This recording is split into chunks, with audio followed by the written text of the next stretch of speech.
Have you ever heard a door open when no one is there? Tonight, I'm going to take you into a basement that was never meant to be opened. Listen carefully and follow my words if you dare. The first night I slept in that house, I woke up to the sound of breathing. Not loud, not dramatic, just slow, steady, like someone trying very hard not to be heard. At first, I thought it was me. You know that half-awake moment when your brain is still tangled in sleep? I lay there in the dark, staring at the ceiling, listening to the quiet rhythm filling the room. Inhale, exhale, but my chest wasn't moving.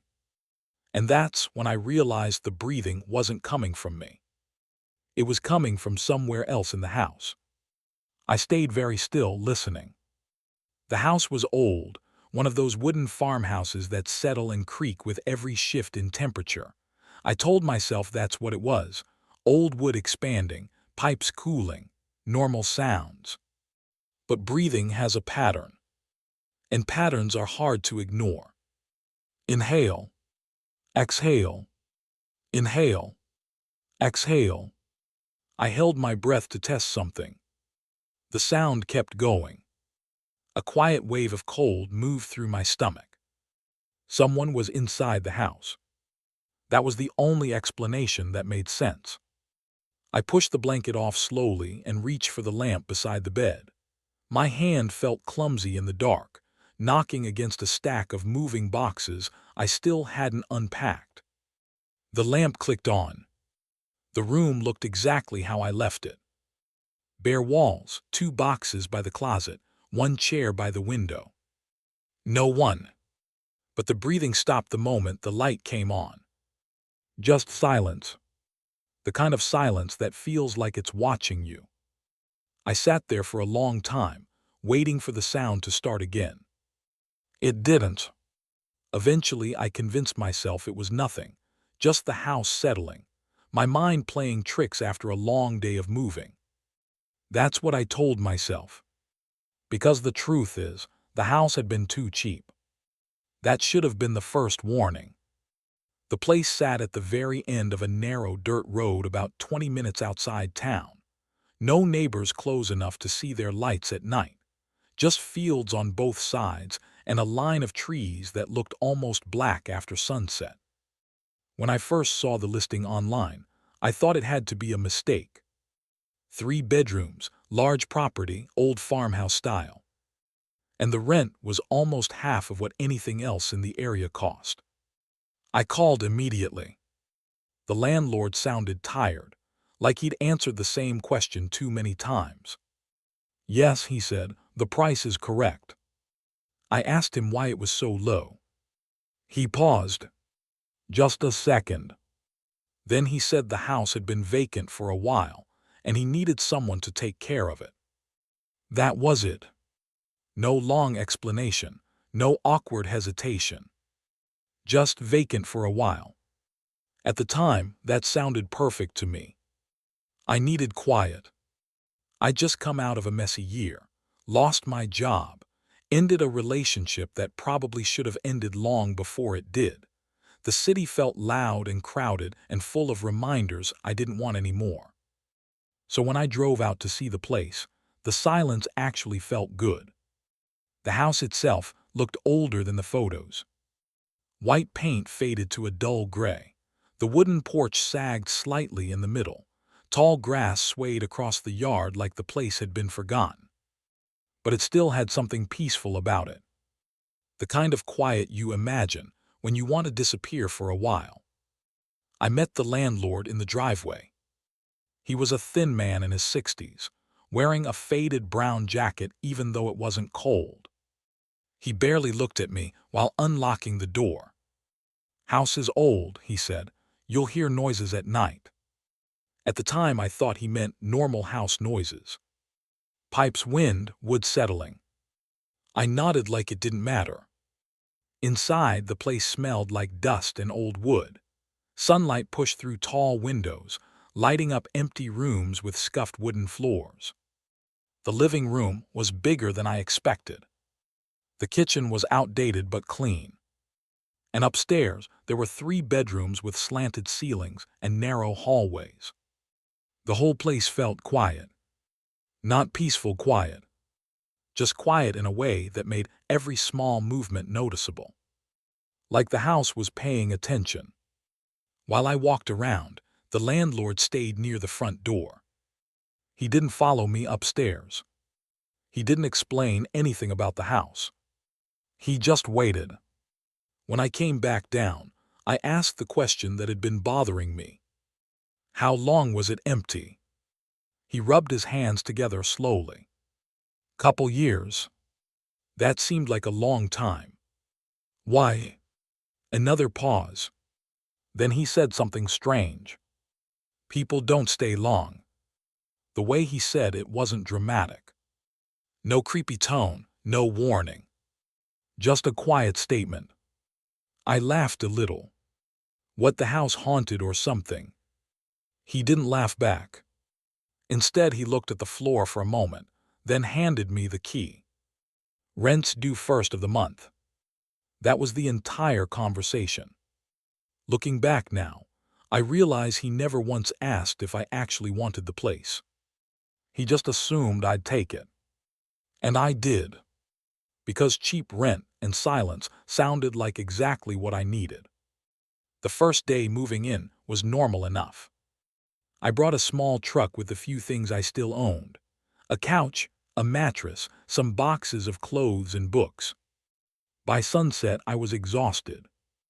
The house looked different at night. The windows turned black, reflecting the inside like mirrors. Every step echoed through the empty rooms. The hallway upstairs seemed longer than it had during the day. But I told myself that was normal too. Old houses feel bigger in the dark. I ordered some takeout from town, ate on the floor of the living room, and watched a movie on my laptop. Around midnight, I shut everything off and went upstairs. That's when I noticed something else. The hallway felt colder than the rest of the house. Not freezing. Just a quiet drop in temperature that made the air feel heavier. I stood there for a moment, rubbing my arms. Then I heard a faint creak from somewhere below. Probably the house settling again. I went into the bedroom and shut the door. Sleep came quickly after that, until the breathing woke me up. After the lamp incident, I eventually fell asleep again sometime near morning. When I woke up, sunlight filled the room, and everything felt normal. For a few minutes, I even laughed at myself. Just nerves. New house, new sounds. But when I walked into the hallway, I stopped. Something felt different. I couldn't explain it at first. Then I noticed the door at the end of the hallway. The small one I hadn't opened yet. A narrow wooden door built into the wall, almost hidden between 2 beams. I was sure it had been closed the night before. Now it was slightly open. Just a crack. Darkness inside. I walked toward it slowly. The air felt cooler with every step. And then I heard it again. Very faint. Very slow. From somewhere behind that door. Inhale. Exhale. Like the house itself was breathing. The second night, the sound started inside the walls. Not outside. Not downstairs. Inside the walls. At first it was so faint I thought I imagined it. A soft dragging noise, like something slowly sliding across dry wood. I was lying in bed staring at the ceiling again, wide awake for no reason. The room felt heavier than the night before. The air pressed against my skin like the house was holding its breath. Then it came again. As a scrape. A slow movement somewhere behind the wall beside my bed. I turned my head toward it and waited. Nothing. Just the quiet hum of night. For a moment I almost laughed at myself. Old houses make strange sounds. Anyone who's lived in one knows that. Wood shifts, pipes move, animals crawl through crawl spaces. But this sound didn't feel random. It had direction. Scrape. This time it came from farther down the wall, moving slowly, like something dragging itself through a narrow tunnel. My throat tightened. Rats, I told myself. Big old houses get rats. That explanation helped for about 5 seconds. Then the sound stopped exactly beside my bed, right behind my headboard. And it stayed there, not moving, just there. I held my breath without meaning to. The silence stretched out. 10 seconds, maybe 20. Then I heard something else. A soft shift, like weight adjusting, like something pressing against the inside of the wall. My chest felt tight now. My brain was trying to piece together a picture of what could be behind that wood. A rat would scratch. A squirrel would run. But this sound was slower, heavier, almost careful. And then it moved again. Scrape. But this time, it wasn't moving across the wall. It was moving upward, slowly climbing. The sound traveled from beside my bed up toward the ceiling. My eyes followed it without thinking. The ceiling above me was smooth white paint, old, slightly cracked in places, nothing unusual. But the sound kept climbing. Scrape, scrape, until it reached the corner where the wall met the ceiling. Then it stopped again. I sat up slowly. My heart was beating harder now, but I didn't feel panic yet, just a growing pressure in my chest, the kind of feeling you get when your brain knows something is wrong but hasn't figured out what yet. I swung my legs off the bed. The floor was cold. The room felt darker than it should have been, even with the moonlight coming through the window. The corner of the ceiling where the sound had stopped looked normal. Just shadow. Still, I kept staring at it. Waiting. Nothing moved. After a full minute, I let out a slow breath and rubbed my face. Rats, I whispered to myself. But the word didn't feel convincing. I stood up and walked to the wall. Each step felt louder than it should have. The wooden floor creaked under my weight, the sound spreading through the quiet house. When I reached the wall, I placed my hand against it. Cold, but solid. No vibration. No movement. Just wood and paint. I waited. Then the sound started again. Right under my hand. Scrape. I jerked my hand back instantly. The movement behind the wall froze too. Both of us suddenly still. The silence that followed felt thick and heavy. Then slowly, the thing inside the wall moved again. But this time, it moved away from me. Sliding down. Scraping lower. Lower. Until the sound disappeared somewhere beneath the floor. I stood there for a long time, trying to slow my breathing, trying to tell myself this was normal. But the truth was, animals don't freeze when you touch the wall. Animals panic. They run. This thing had stopped like it was listening. Morning came slowly after that. I barely slept. When sunlight finally filled the room, everything felt less threatening. The house looked ordinary again, just an old farmhouse with dusty corners and creaky floors. Still, I couldn't stop thinking about the wall. After making coffee, I walked back upstairs and pressed my ear against the spot where I'd heard the sound. Nothing. The house was quiet. Too quiet. Eventually, I grabbed a screwdriver from one of the boxes I hadn't unpacked yet. I stared at the wall for a moment. Then I pushed the tip of the screwdriver into the drywall. The paint cracked softly. I twisted the handle, widening the hole just enough to see inside. Darkness. I leaned closer and tried to look through it. There wasn't much to see, just wooden beams and empty space between them, old insulation hanging loosely like gray cotton. No movement. No animal. No sign that anything had been there. I stood there feeling stupid. Maybe I really had imagined it.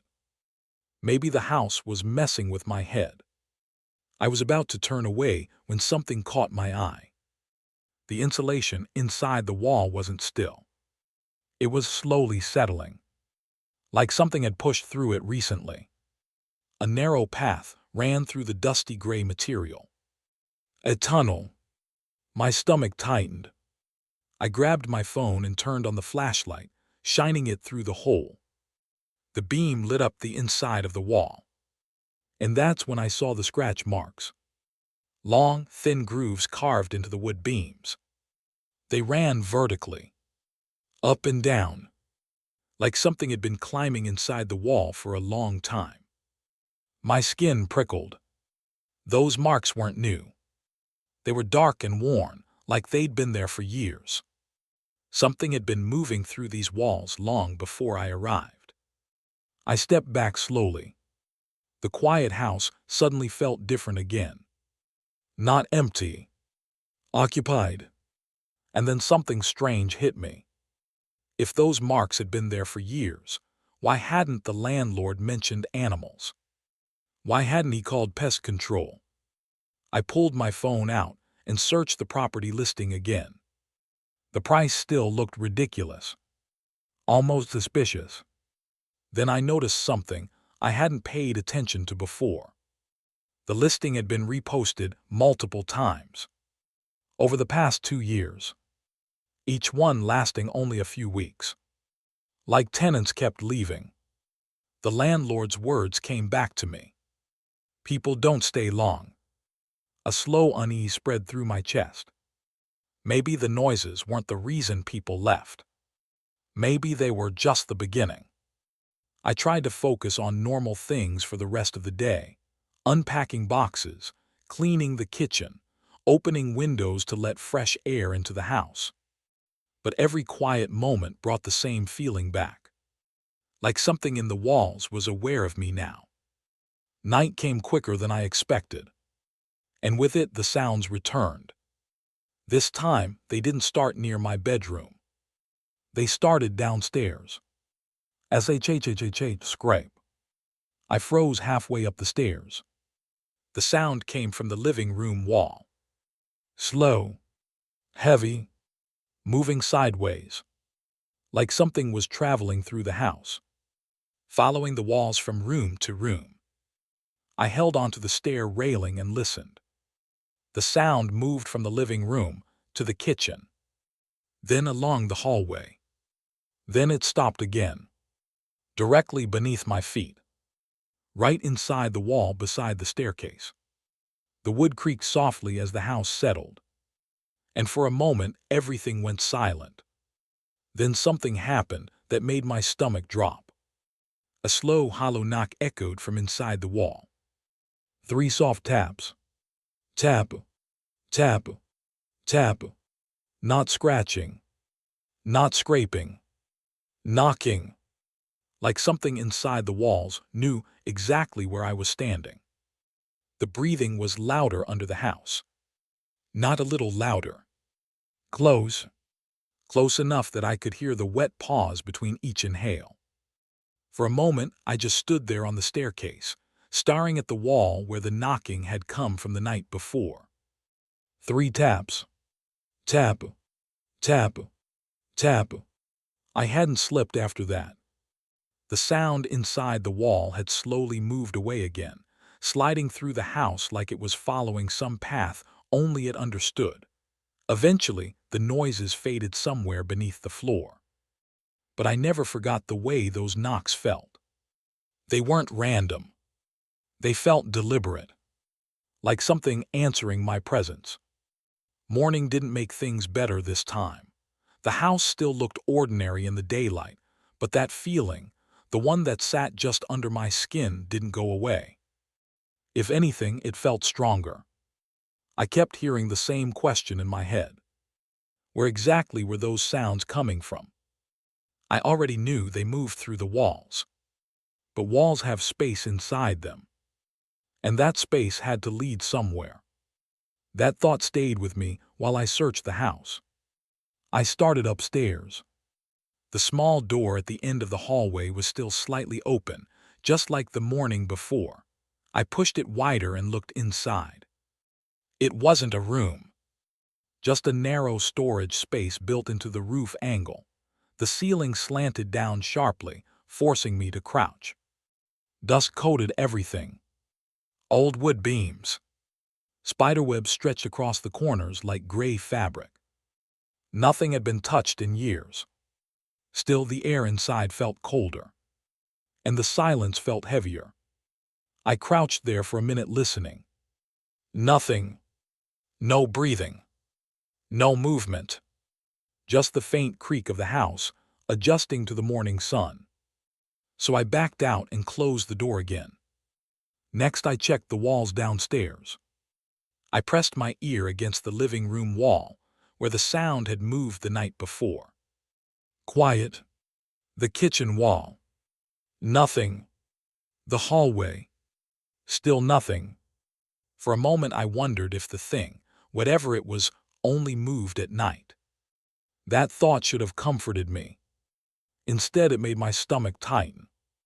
Because if something was living in the walls, it had to go somewhere during the day. And that's when I noticed the floor vent. It sat near the base of the staircase. A simple metal grate, the kind that lets air move between levels of the house. But this one looked different. Bent slightly, like someone had pried it up before. I crouched beside it. Dust had gathered around the edges, but the screws were missing. Just empty holes where they should have been. Slowly, I slid my fingers under the edge of the grate and lifted. The metal came up easily. Underneath it, darkness. Not ductwork. Not pipes. Just empty space. A cold draft breathed out of the opening, brushing against my face. For a second I froze. The air smelled damp. Earthy. Like soil that had been sealed away for years. I grabbed my phone and turned on the flashlight. The beam cut through the darkness. And that's when I realized what I was looking at. A crawlspace.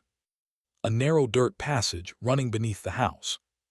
The beam of light stretched across uneven ground, and wooden support posts disappearing into shadow. The space was barely 3 feet high. Maybe less. You could crawl through it if you stayed low. My throat felt dry. Because the moment the light touched that dirt floor, I saw the marks. Long trails carved through the dust. Paths. Something had been moving down there. Recently. The dirt wasn't settled. Thin lines twisted between the support beams like tracks through fresh snow. I stared at them for a long time, trying to make sense of the pattern. Animals leave paw prints. Claw marks. These weren't like that. The trails looked dragged, like something heavy had been pulled slowly across the ground. And then I heard it. At first it was so soft I almost missed it. But the moment I held my breath, it became clear. Inhale. Exhale. The breathing. It was coming from beneath the house. Closer now. Much closer. My skin prickled instantly. The sound echoed softly through the crawlspace, bouncing between the wooden beams. It wasn't rushed. It wasn't struggling. Just steady. Patient. I swallowed and leaned closer to the opening. "Hello," I said quietly. My voice disappeared into the darkness. The breathing stopped, just like the night before. That same sudden silence. My stomach twisted, because silence can mean many things. But the worst possibility was the one my brain kept whispering. Maybe it stopped because it heard me. I stayed there for several seconds, waiting. The crawlspace felt deeper now that the sound was gone. The flashlight beam barely reached the far edges. Then the breathing started again. But not from the same spot. This time it came from farther away. deeper in the crawl space. Inhale, exhale, slow, measured, like something turning its head. Listening. I felt a strange pull then. Curiosity mixed with dread. Part of me wanted to slam the vent shut and pretend none of this existed. But another part, the stubborn part of my brain, needed to know. If something was living under my house, I had to see it. So I grabbed a kitchen knife from the counter. Not because I thought it would help much. Just because holding something felt better than holding nothing. Then I lay flat on the floor. The opening barely fit my shoulders. Cold air poured over my arms as I slid forward. My chest scraped against the wooden edges as I lowered myself into the crawl space. The dirt floor felt damp under my hands. The space smelled stronger down here, old soil, rotting wood. And something else. Something faintly sour. I clicked my flashlight brighter and began crawling forward. Every movement stirred dust into the air. The wooden beams above me were so low I had to keep my head turned sideways. The house creaked softly overhead. Each sound made my heart jump. I followed the trails in the dirt. They twisted deeper under the house, weaving between the support posts. Sometimes the path widened. Sometimes it narrowed into thin grooves. But they all moved in the same direction, toward the center of the house. The breathing grew louder with every few feet. Inhale, exhale. Now it sounded wet, thick, like air passing through something heavy. My hands began to shake. Not violently, just enough that the flashlight beam trembled across the beams and dirt. I stopped for a moment to listen. The breathing was very close now, maybe 10 feet ahead. My light swept forward again, and that's when I saw something strange. The dirt floor ahead looked different. Not just dragged, pressed down, like a shape had been lying there for a long time. The ground formed a shallow indentation, almost the size of a human body. My stomach tightened. The breathing came from somewhere just beyond that spot. Slow, patient, like something resting in the dark. I crawled one more foot forward. The flashlight beam slid across the dirt, then stopped. Because the trails in the soil didn't end there. They turned, and they led upward, right into the wooden floor above. My brain struggled to understand what I was seeing. The dirt tracks didn't stop. They climbed, straight up along one of the support beams. Scratches carved deep into the wood. Marks that looked exactly like the ones inside the walls. My throat went dry. Whatever moved under this house didn't stay under the house.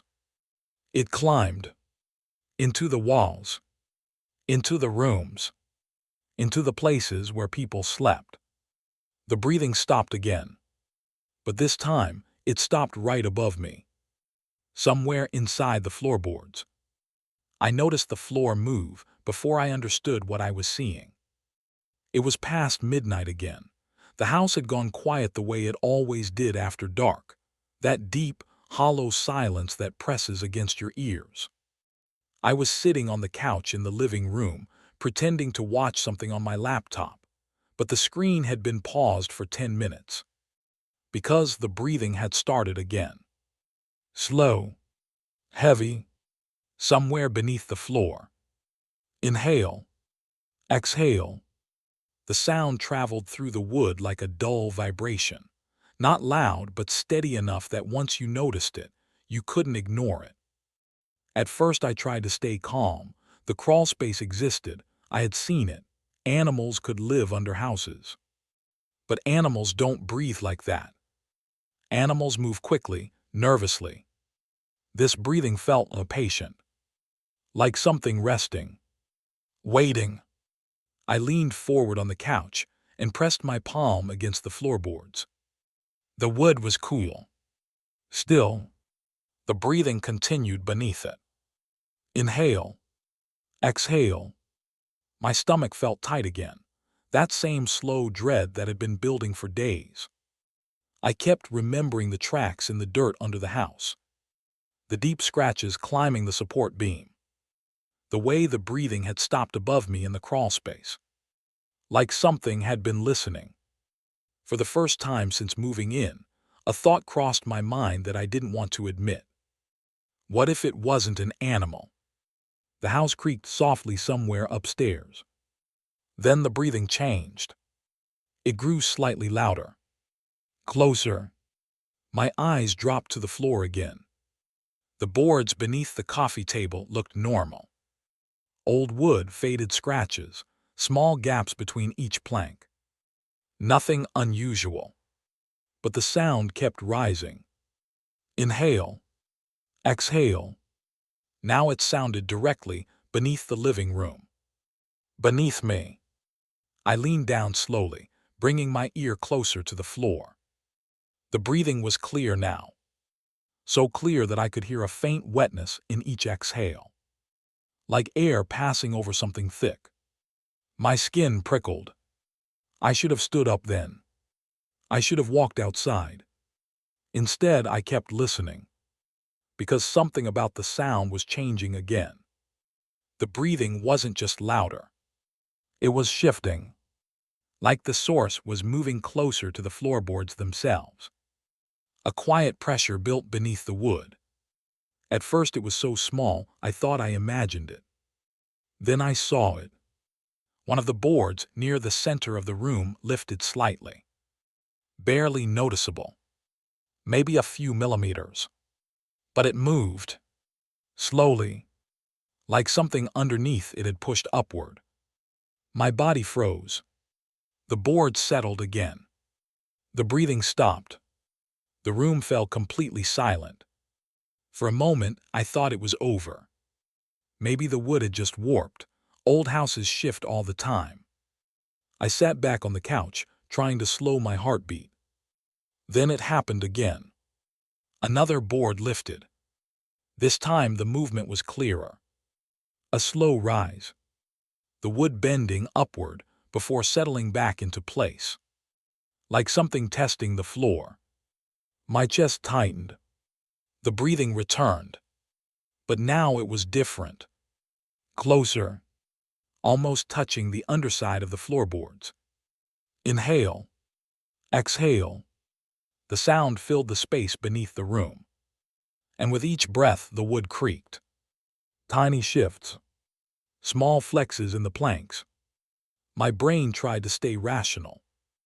Maybe it was an animal pushing against the boards. A raccoon. A large one. But raccoons scratch. They claw. They move fast. This thing didn't. It breathed. And pushed. Another board lifted. Then another.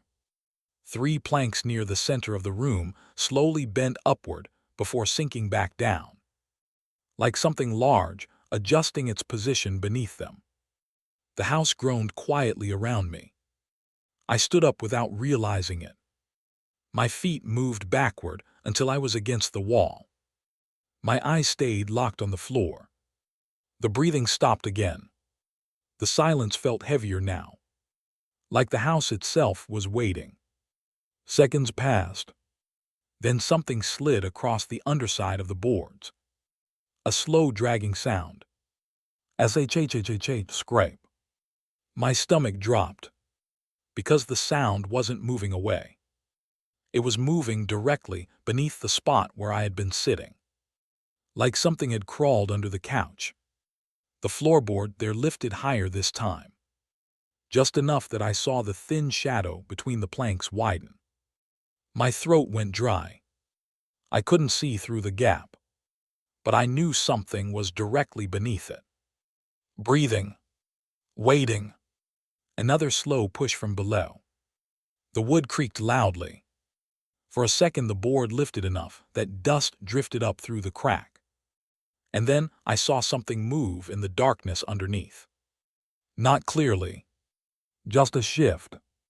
something pale brushing the underside of the wood. My heart started pounding. I stepped sideways away from the couch. The movement above must have triggered something below, because the breathing changed instantly. It grew faster. Inhale, exhale, inhale, exhale. The dragging sound returned. Scrape, scrape. But now it moved quickly across the underside of the floor. The boards flexed in a line as something large crawled beneath them, crossing the room, heading toward the staircase. The wood creaked under each movement. My mind struggled to picture the shape of it. Too large for a rat. Too slow for anything normal. The movement stopped near the base of the stairs. Then came the sound I recognized instantly. 3 soft taps. Tap, tap, tap. The same knocking from the wall the night before.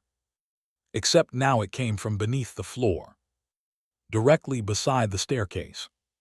My chest felt tight, because I suddenly understood something I hadn't before. The thing wasn't trapped under the house. It was exploring, testing the structure, learning the paths between walls and floors. I backed toward the front door slowly. The breathing beneath the stairs continued. Steady again. Patient again. Like it knew exactly where I was. Another board creaked somewhere behind me. I turned.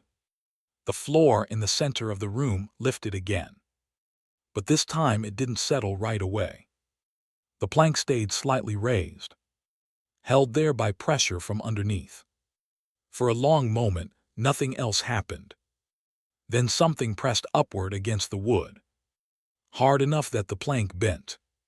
I could see the curve forming in it. My breath caught in my throat. The pressure lasted only a second. Then it released. The board dropped back into place with a dull knock. The breathing stopped completely. The house fell silent again. Not the peaceful kind of silence. The kind that feels like a held breath. I stood there for a long time, waiting, listening, but nothing moved beneath the floor again that night. Eventually, I forced myself to sleep upstairs, though sleep barely came. Every small creak in the house kept pulling me awake. Morning finally arrived with pale gray light through the windows. For the first time since moving in, I didn't feel relief when daylight came. Because now I knew something. Something living under this house was strong enough to push the floorboards. And it was getting closer. I walked into the living room slowly. The floor looked normal again. Flat. Still. But when I stepped near the center of the room, I noticed something new. A thin gap between 2 planks, wider than the others. I crouched down carefully. The space between the boards was just wide enough to see darkness below. I held my breath and leaned closer. At first I saw nothing, just shadow. Then something moved, very slowly, a pale shape sliding away beneath the floor. And just before it disappeared into the darkness, I heard the breathing again. Right under the house. Right under me. Waiting. The first time I noticed it, I thought I was just too tired to think straight. It was the last bus of the night, the one that ran after midnight when the city was already half asleep. Most people avoided it, not because it was dangerous or anything. It was just empty, quiet in a way that made the ride feel longer than it actually was. But for me, it was the only option after my shift ended. That night, I stepped onto the bus like I always did. Same driver, same dim lights, same cold air drifting from the half-open windows. I dropped my fare into the metal box and nodded at the driver. He didn't say anything. He never did. Just kept staring at the road ahead like he had somewhere important to be, even though the streets were almost empty. I walked down the aisle and took my usual seat near the middle. There were already a few passengers sitting around. A woman near the back. Two men on the left side. Someone in a hoodie near the window. No one was talking. That part wasn't strange. Late-night riders are usually quiet. Everyone is tired. Everyone just wants to get home. The bus pulled away from the curb with a slow groan. The engine hummed softly as we rolled into the empty street. Streetlights slid past the windows in long yellow streaks. For a while, I just leaned my head against the glass and closed my eyes. The vibration of the engine almost made me fall asleep. Then the bus stopped. The brakes hissed. The doors opened. I opened my eyes halfway. No one got on. No one got off. After a few seconds, the doors closed again, and the bus started moving. I didn't think much of it. Sometimes the driver stopped automatically at certain points, even if no one was waiting. The city looked strange at that hour.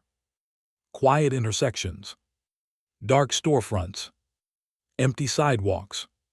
The bus stopped again a few minutes later. Same thing. Doors open. No one moves. Doors close. We keep going. I shifted in my seat and looked around. The passengers hadn't changed positions. The woman in the back was still staring out the window. The two men on the left were sitting stiffly, hands in their laps. The person in the hoodie hadn't moved at all. Everyone looked frozen. Not literally frozen. Just still. Too still. I rubbed my eyes and looked toward the front of the bus. The driver didn't look back once. His hands stayed tight on the wheel. The bus stopped again. Another empty stop. Doors open. Doors close. Something about it started bothering me. Because I realized something strange. Usually by the time we passed the third stop, at least one person got off. But tonight no one had moved. Not even a shift in their seat. Not even someone checking their phone. Just quiet. I leaned forward and glanced down the aisle again. The woman in the back was still looking at the window. But the reflection in the glass caught my attention. Her reflection wasn't moving with the bus lights outside. The streetlights slid across the real window. But the reflection stayed still. My stomach tightened. Maybe it was just the angle. Maybe I was imagining things. I leaned back slowly. The bus stopped again. The doors opened with their usual mechanical sigh. Still no movement. I watched the sidewalk outside. No one was there. The doors closed again. We started moving. The city looked darker now. Fewer streetlights. Longer stretches of empty road. I checked the time on my phone. 12:47 a.m.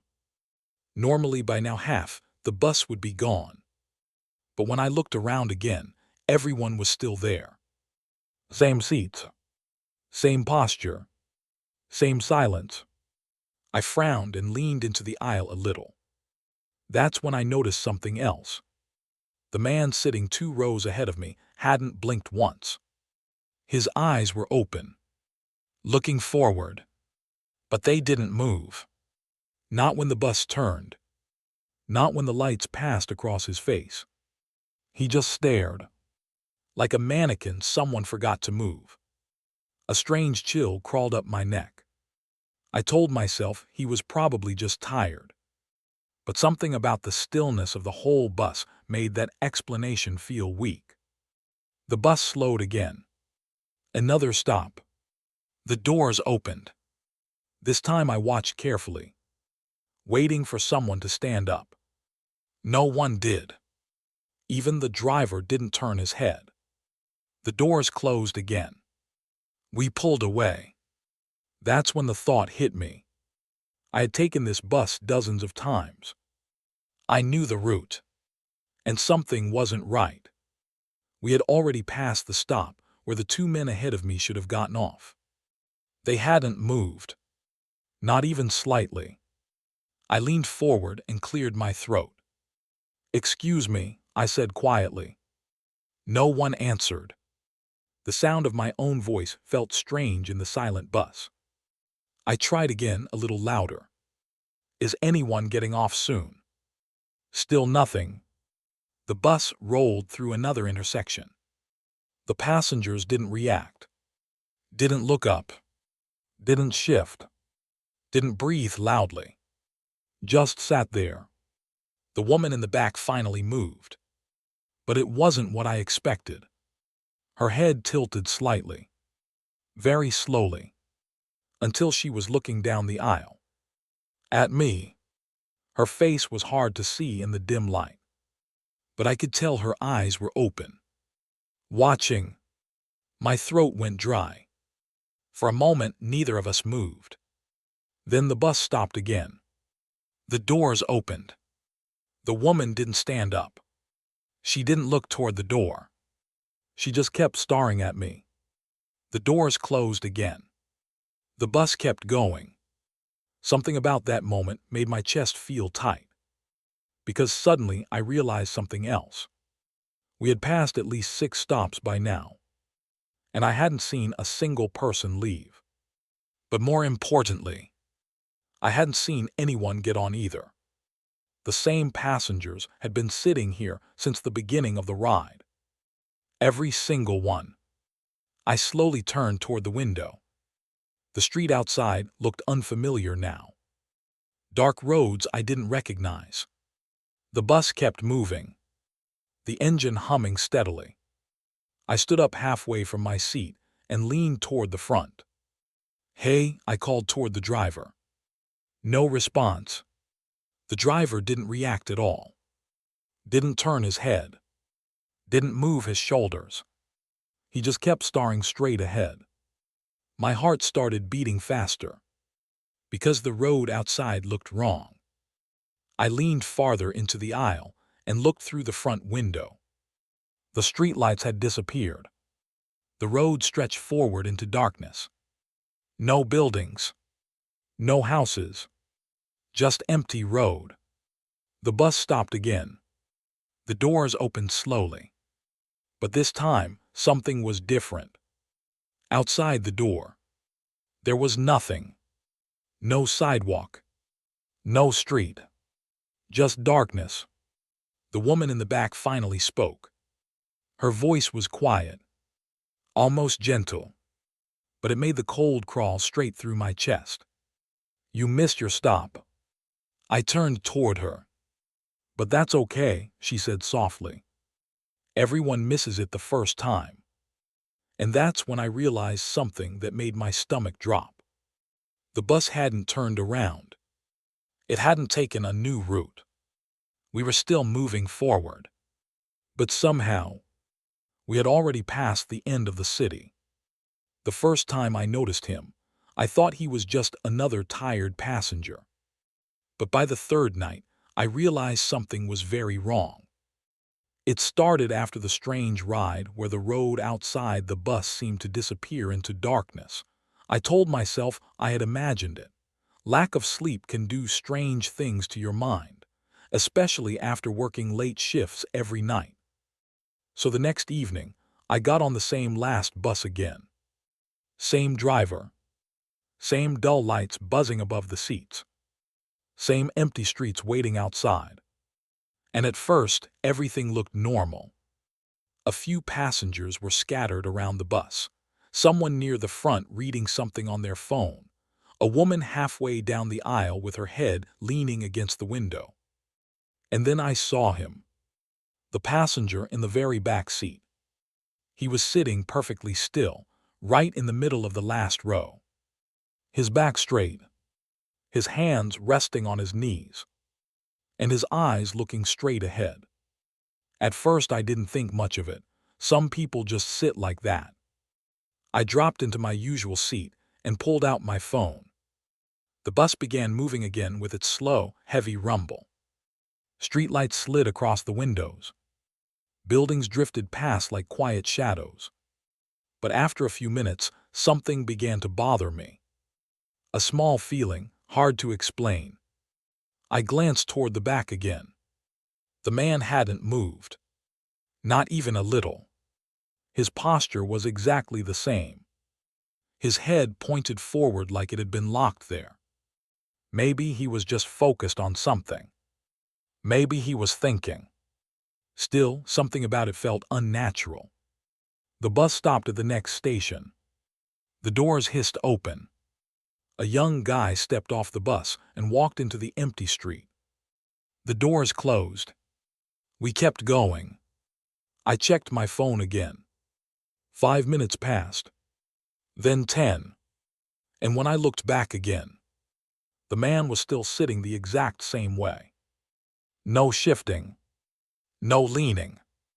Not even the small movements people make when the bus turns. Just perfectly still. My stomach tightened a little, because that meant something strange. In 10 minutes, most people would at least adjust their seat, scratch their arm, look around. But this man looked like a statue someone had placed in the back row.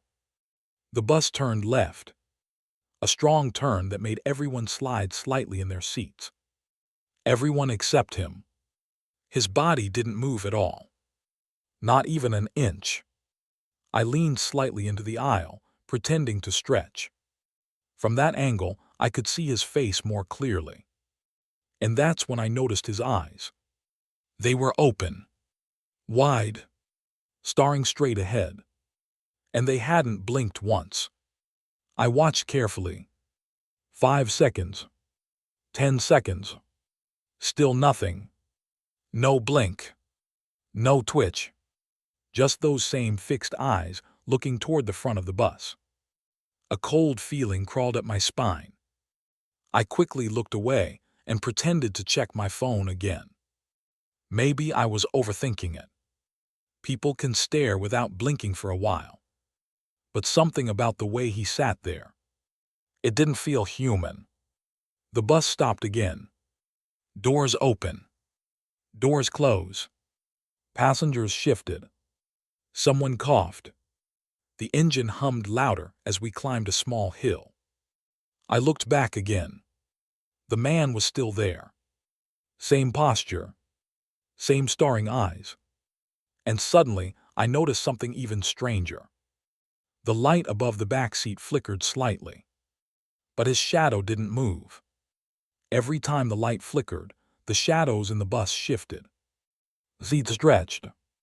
Poles cast longer shapes across the floor. But the shadow behind him stayed exactly the same. Like it wasn't connected to the light at all. My heart started beating faster.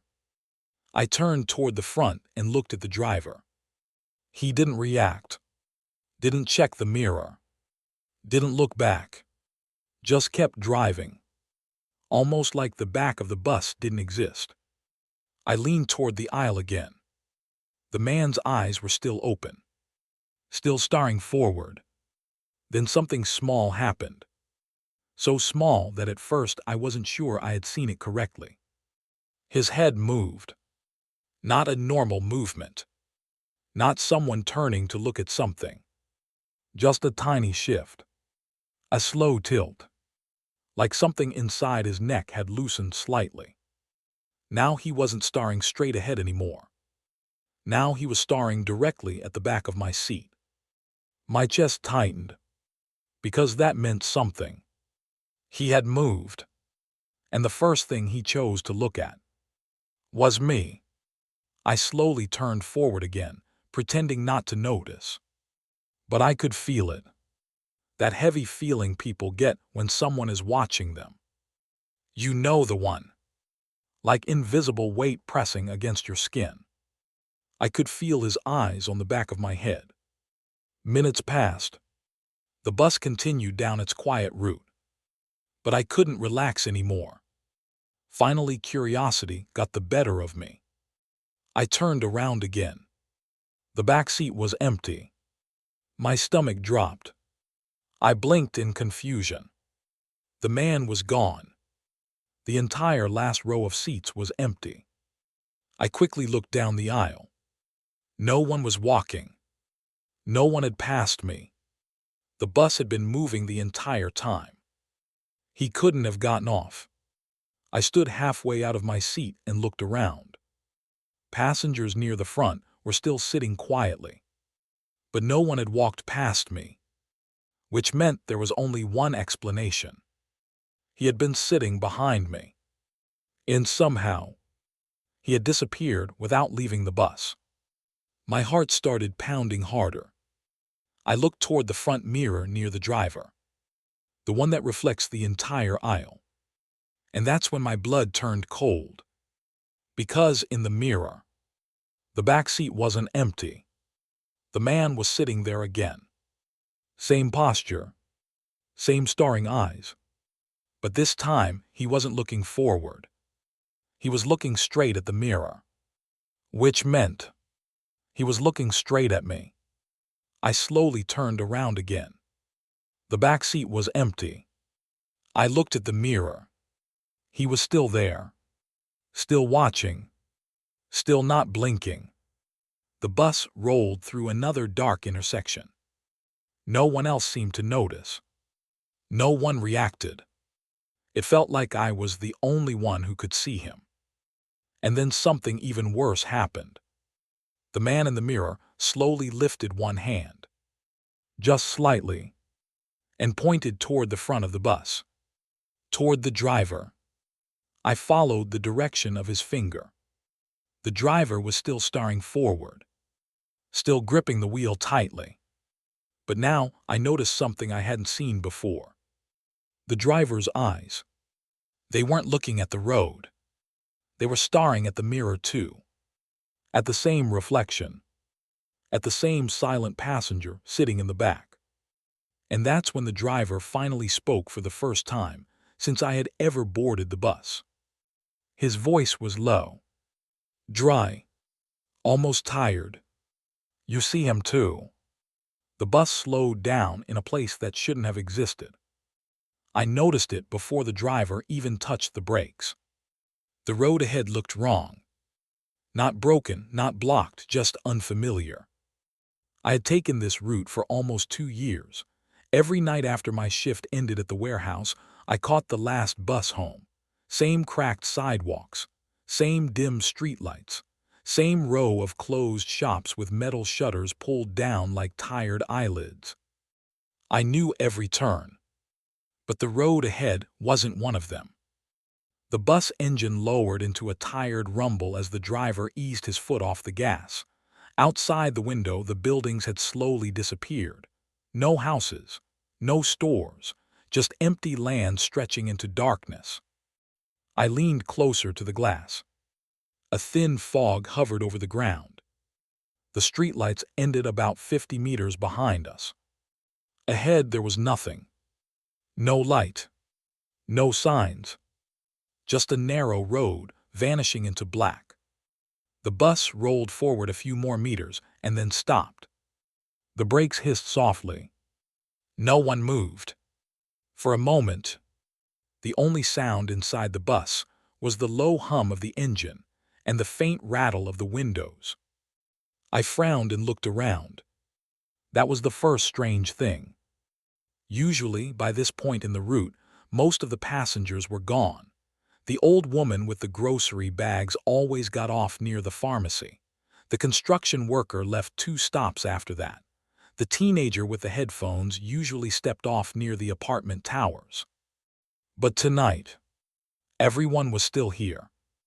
The same passengers who had boarded earlier, sitting in the same seats. Silent.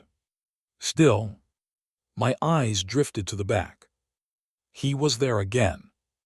The man in the back seat. The one who never blinked. He sat exactly where he always did. Last row near the window, hands resting on his knees, head facing forward. Watching.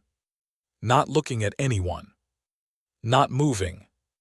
Just staring ahead. I had noticed him nights ago. At first, I thought he was just another tired commuter, someone who worked late like me, someone who didn't like talking. But after a few nights, something about him started to bother me. He never got off. Not once. Every night the bus reached the final stop, I stepped off, and when I looked back, he was still sitting there. Perfectly still. Like a statue that someone forgot to remove. The bus door creaked open. The sound cut through the quiet like a blade. But nobody stood up. No one moved toward the door. Even the driver didn't say anything. Normally he would shout the stop name in a tired voice, something like "Last stop coming up" or "Market Street." Tonight he said nothing. I leaned forward in my seat. "Is this a stop?" I asked. My voice sounded too loud inside the bus. The driver didn't answer. He just sat there, hands on the steering wheel, looking straight ahead through the windshield. Outside, the fog shifted slowly across the road. It felt like the night itself was breathing. I glanced up at the route map above the windows. Every bus had one. A simple printed line showing each stop along the way. My finger traced the route from the beginning. Warehouse District, Riverside, Old Bridge, Market Street, Hill Apartments. Final stop. That was it. There was no extra stop. Nothing between Hill Apartments and the final station. But the bus wasn't at the final station. And this place definitely wasn't Hill Apartments. I looked outside again. No buildings. No lights. No sidewalks. Just a narrow road surrounded by dark fields and fog. The kind of place where even stray dogs wouldn't wander. A strange feeling crept into my stomach. Like when you wake up from a dream and something about the room feels slightly wrong. Not dangerous. Just off. I turned in my seat and studied the passengers again. They were all sitting quietly. Too quietly. The old woman still held her grocery bag, but she wasn't shifting or adjusting it like she usually did.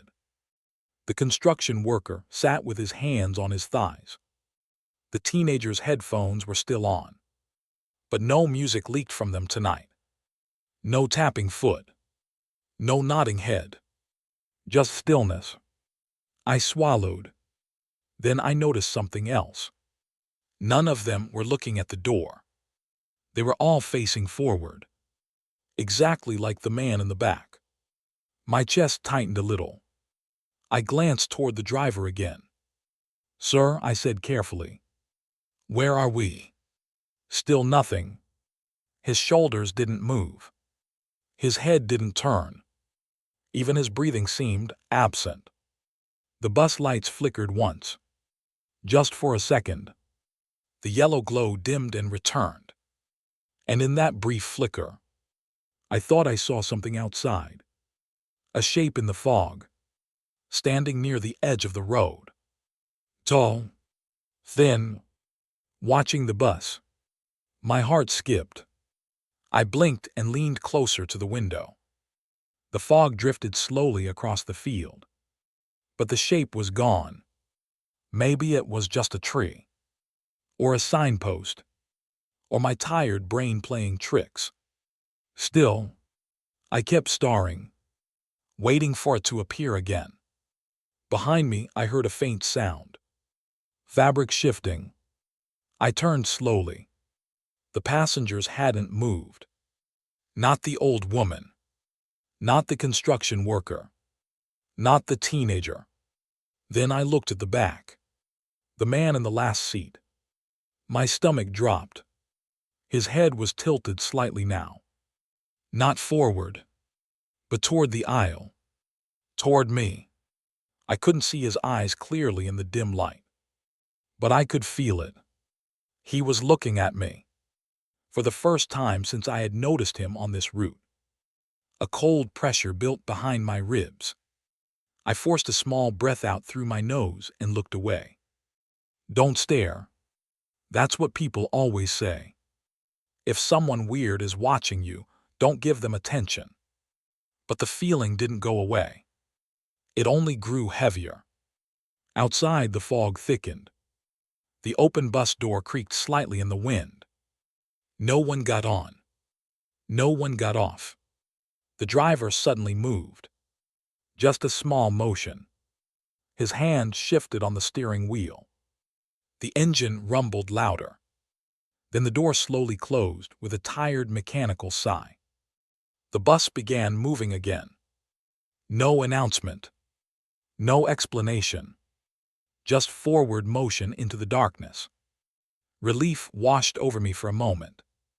At least we were leaving that strange place. But then another thought arrived. A worse one. If that stop wasn't on the map, where exactly had we stopped? The bus headlights cut through the fog like two dull knives. The road stretched ahead. Empty. Silent. And strangely familiar. After a few seconds, I realized something that made my skin crawl. We weren't going forward. We were driving deeper into a road I had never seen before. A road that shouldn't exist on this route.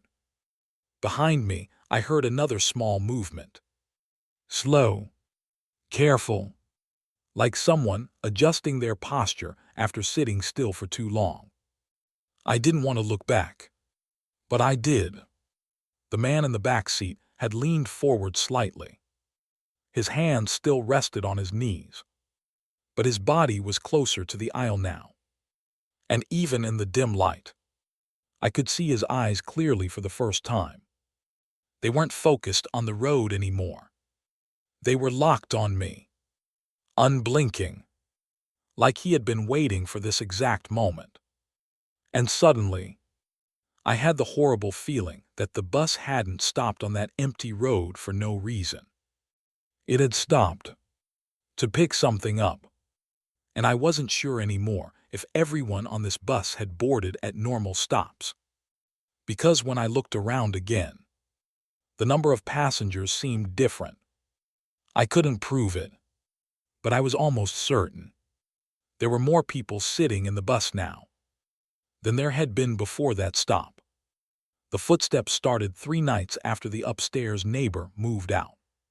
Slow, heavy, dragging slightly, like someone walking while half asleep. At first, I thought it was normal. Apartments always make noise. Pipes knock, old wood shifts. Sometimes you hear people through the ceiling even when they're just moving a chair. But this was different.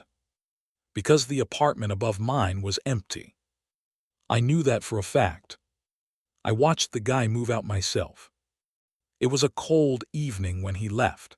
I remember because I was carrying groceries up the stairs and nearly collided with him in the hallway. He was hauling a big suitcase and 2 cardboard boxes. He looked exhausted. Pale too. Like someone who hadn't slept in days. We didn't talk much, just the usual awkward neighbor nod. But right before he stepped into the elevator, he looked back toward the stairwell. Toward the hallway that led to my door. For a moment, his expression changed. Something like relief. Or maybe fear. Then the elevator doors closed. The next morning, the landlord taped a white paper notice to the door upstairs. Vacant. Available for rent. I didn't think about it again. Until the footsteps started. The first night, it happened around 2 a.m. I woke up suddenly. Not from a loud sound. Just a feeling. You know that strange moment when your brain wakes up before your body does. That's what it felt like. I stared into the darkness of my bedroom. For a few seconds, everything was silent. Then I heard it. Step. A long pause. Step. Another pause. Right above my ceiling. I frowned at the darkness. Someone must have moved in late. Maybe the landlord rented the place quickly. But something about the sound bothered me. The steps were slow. Not casual. Not someone walking around their apartment. More like someone packing. Carefully. Back and forth. Step.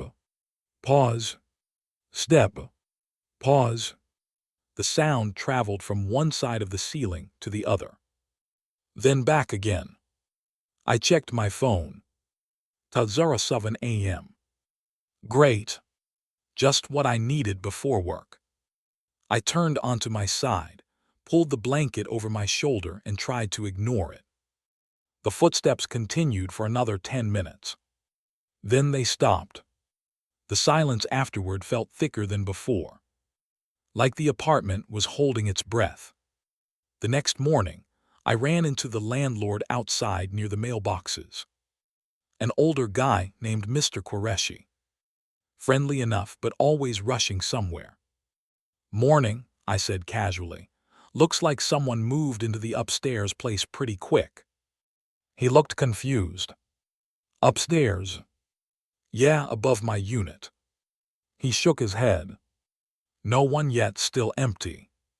For a moment, I thought he was joking. But his face stayed serious. "Empty?" I said. "Yep, had 2 people ask about it, but no one signed yet."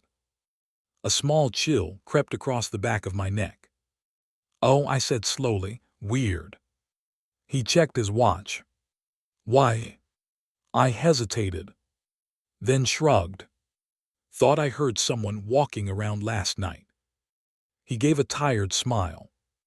"Old building," he said. "Pipes, wood, happens all the time." Maybe he was right. Old buildings talk. They creak and groan and whisper when the temperature changes. I convinced myself that was all it was. Until the next night. 2 a.m. again. Almost exactly. The footsteps returned. Step. Pause. Step. Pause. This time I sat up in bed immediately. The sound was clearer tonight. Closer. Like whoever was walking was directly above my bedroom. The pattern was strange. They weren't random steps. It sounded like someone following a path. From one corner of the room to the other. Then turning around. And walking back. Over and over. Back and forth. Back and forth. I got out of bed and walked into the living room. The ceiling above me creaked again. Step. The sound traveled slowly across the ceiling. Then stopped directly above my head. I froze.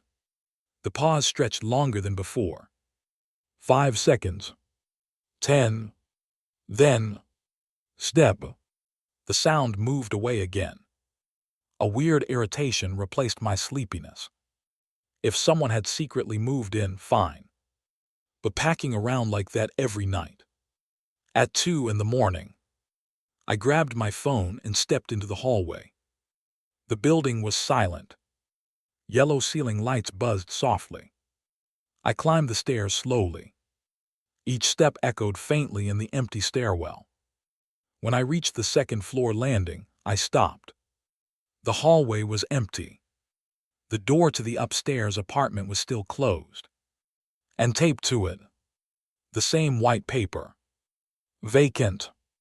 Available for rent. I stood there for a moment. Listening. Nothing. No footsteps. No movement. Just the quiet hum of the hallway lights.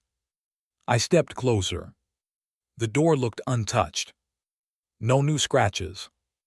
No sign anyone had entered. Still, something felt wrong. I leaned closer and pressed my ear against the door. For a few seconds I heard nothing. Then, a faint sound. Not footsteps. Breathing. Slow. Quiet. Right on the other side of the door. My chest tightened instantly. Someone was inside. I stepped back. Heart beating faster now. Maybe a squatter. Maybe someone broke in. I knocked. The sound echoed down the hallway. No answer. I knocked again. Hello. Silence. The breathing sound stopped. Completely. Now there was nothing. No footsteps. No movement. Just stillness. After a minute, I gave up and went back downstairs. I barely slept the rest of the night. The footsteps didn't return. The next day, I saw Mr. Qureshi again. I told him someone was inside the upstairs apartment. He frowned immediately. Impossible, he said. He pulled out a key ring and walked upstairs with me. When we reached the door, he peeled off the vacant notice and unlocked it. The door creaked open slowly. The apartment inside was completely empty. No furniture. No boxes. No people. Just bare floors and blank white walls. Cold air drifted out into the hallway. Mr. Qureshi stepped inside and looked around. "See," he said. But something caught my eye. Near the center of the living room floor. Footprints. Dusty. Faint. Walking back and forth across the room. From one wall to the other, then back again. Exactly the same pattern I had heard through the ceiling. Mr. Qureshi didn't seem to notice them. He just shrugged and locked the door again. "Probably pipes," he said. But that night, at exactly 2 a.m., the footsteps came back. Slower than before. Heavier. And this time, they didn't stay in the upstairs apartment. They walked to the very edge of the floor above me. Then stopped. Directly above my bedroom door. And after a long silence, I heard something new. A soft knock. From the ceiling. 3 slow taps. Like someone upstairs was trying to get my attention. The scraping started the next night. Not footsteps. Not packing. Something heavier. Something slower. I woke up at 2:03 a.m. to a long, dragging sound above my ceiling. Rape. The noise moved slowly from one side of the apartment to the other. Like someone was pulling a heavy table across the floor. I opened my eyes and stared at the ceiling. For a moment, I thought maybe someone had finally rented the place upstairs. But that didn't make sense. Mr. Qureshi had opened the door yesterday. The apartment was completely empty. No furniture. No boxes. Nothing. And yet, rape. The sound came again. Longer this time. My stomach tightened. I sat up in bed and listened. The scraping stopped suddenly. Silence filled the room. For a few seconds, nothing happened. Then something else began. Tap. Tap. Tap. 3 soft knocks. The same 3 taps I heard the night before. Right above my bedroom door. My chest felt tight. I didn't move. Didn't breathe.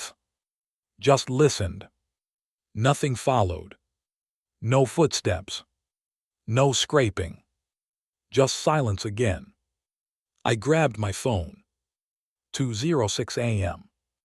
A weird thought crossed my mind. What if someone had moved furniture into the empty apartment tonight? Maybe Mr. Qureshi rented it late in the evening. But even if that were true, why drag furniture around at 2 in the morning? And how could someone move furniture into a locked apartment? I got out of bed slowly.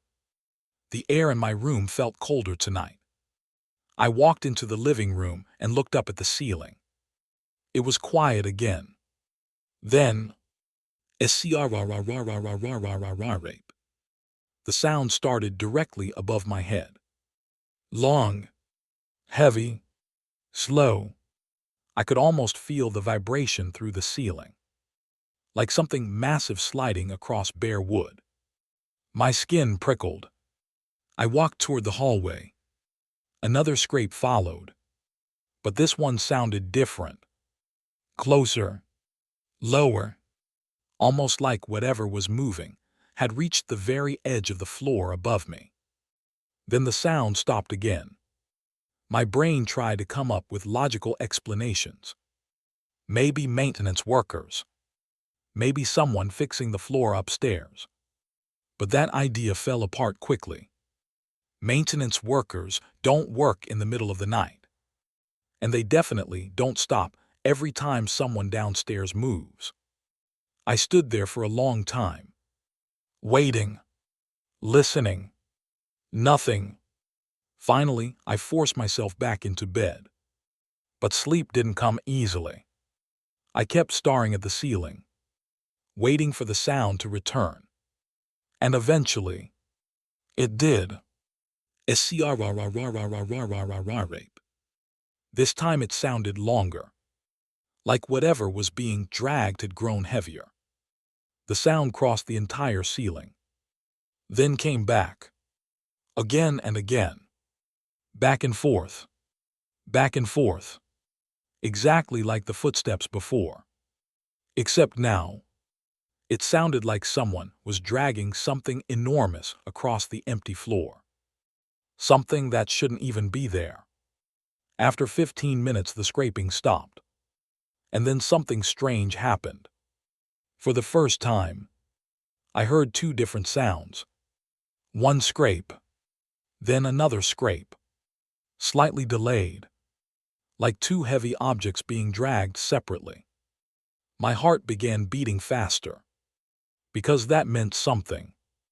If two things were moving, then someone had to be moving them. Or worse, something.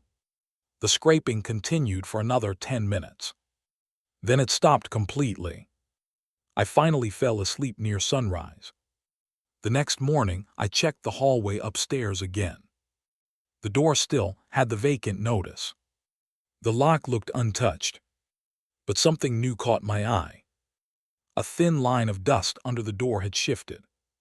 Just slightly, like the floor inside had been disturbed. I crouched down. The dust looked smudged, dragged, exactly the way dust moves when something heavy slides across it. My stomach twisted. That meant the scraping sound wasn't coming from pipes or wood. Something had actually moved across that floor. But how? The apartment was locked. That night I tried to stay awake. I made coffee around midnight and sat on the couch.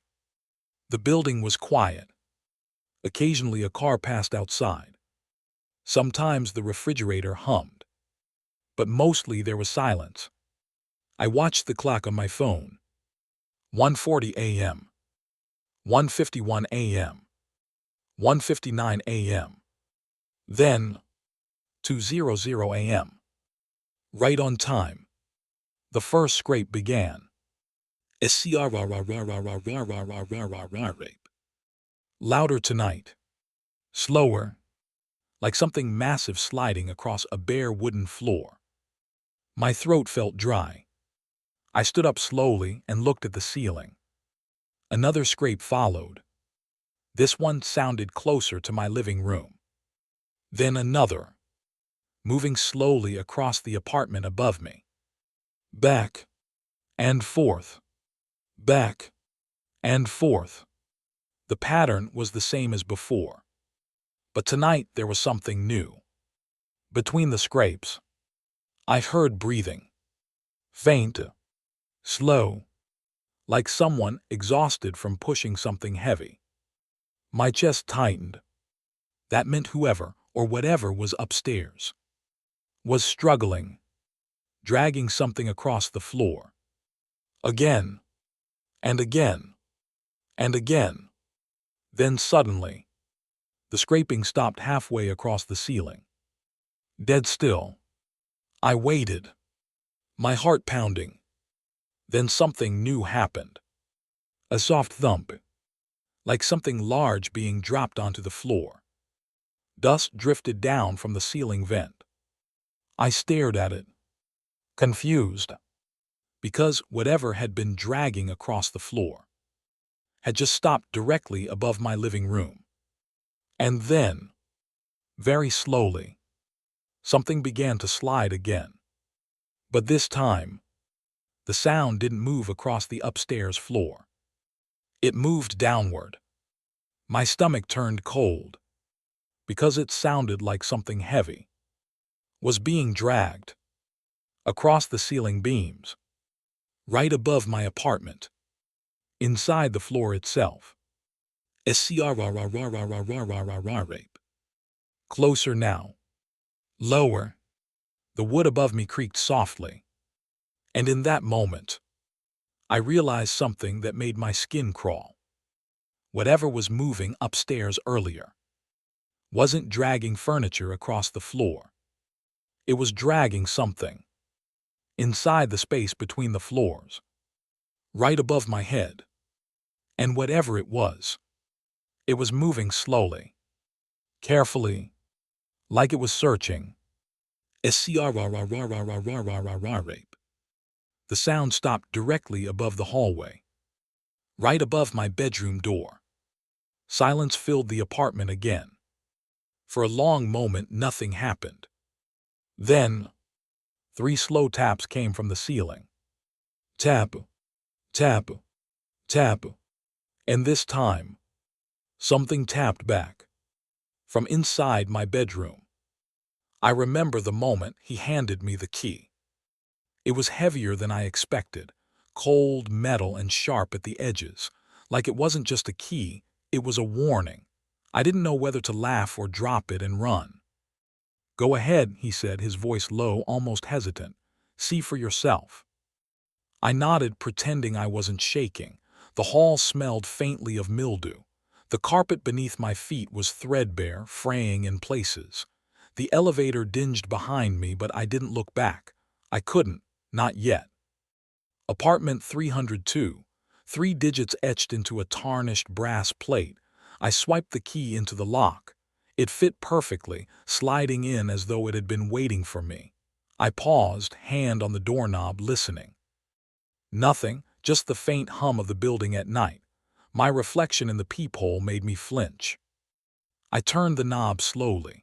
The door creaked open, dragging on the carpeted threshold. Light from the hallway spilled inside, catching dust motes dancing lazily in the stale air. The apartment smelled empty, yes, but in a way that felt deliberate, like it was waiting. I stepped in. The door swung shut behind me with a hollow thump that made my stomach clench. The apartment was quiet, too quiet. Empty, but not normal empty. No boxes, no furniture, not even a curtain. Just 4 pale walls and the dim overhead light that flickered once, twice. I took a step forward. The floor creaked beneath me, a low groan that echoed in the stillness. Then I heard it. A soft scrape, barely audible, like a fingernail across wood, far away or maybe just above me. I froze. My heart hammered so loud I was certain it would give me away. Scrape again. I realized it wasn't coming from the walls. The sound came from inside the floorboards themselves. Slow, patient, measured, deliberate. I swallowed, tried to convince myself it was nothing. Rats maybe, pests, maintenance pipes, anything but what my brain was whispering. I walked further in, every step cautious. The scrape paused as I moved. I stopped. My pulse spiked. A corner of the room caught my eye. There was a small raised section of floor, barely noticeable. The wood looked newer than the rest, like someone had patched it hastily. My hand itched to touch it. I knelt, ran my fingers along the edge. Dust shifted under my touch. The scrape started again, louder this time, right beneath my fingers. I pulled back, heart in my throat. It wasn't rats, it wasn't pipes. Whatever it was moving under the floor. I rose, backing toward the door.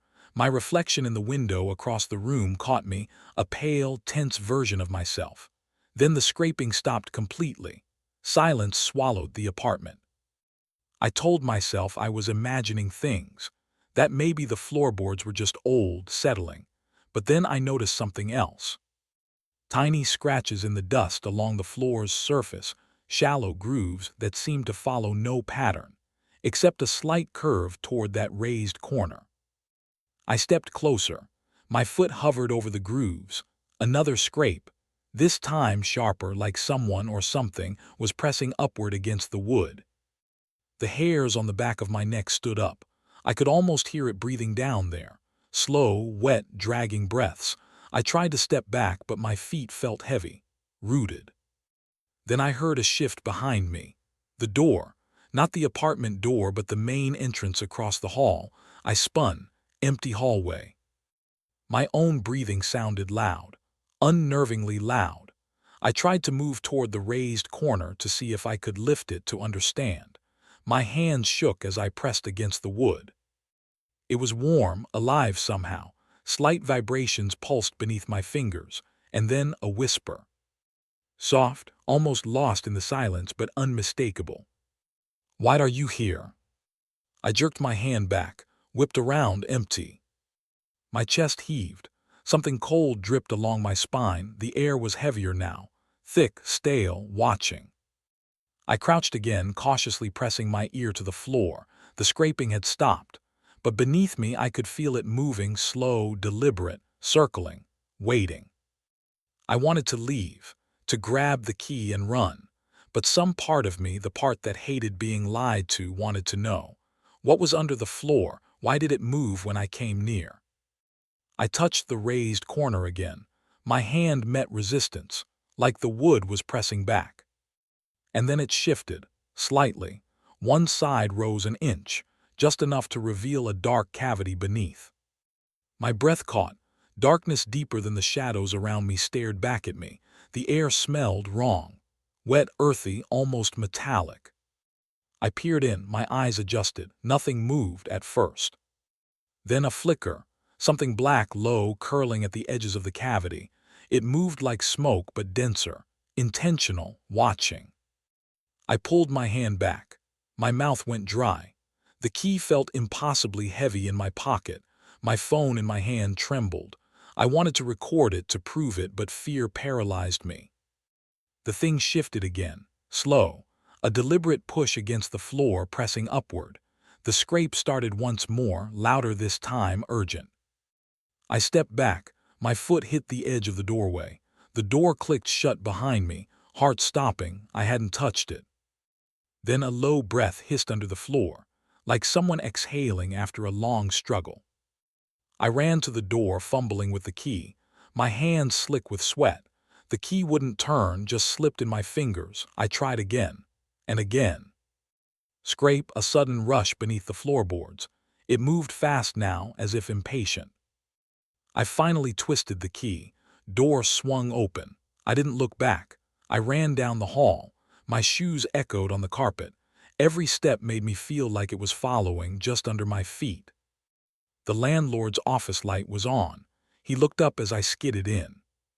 "You found it?" he asked, calm. I shook my head, words failing me. "It's empty," he said. "Just an empty apartment, nothing else." I swallowed hard, my chest heaving. I wanted to believe him. I wanted to leave and never come back. But I knew something lived under that floor. And that key had just opened the door to it. I looked back once at the hallway leading to 302.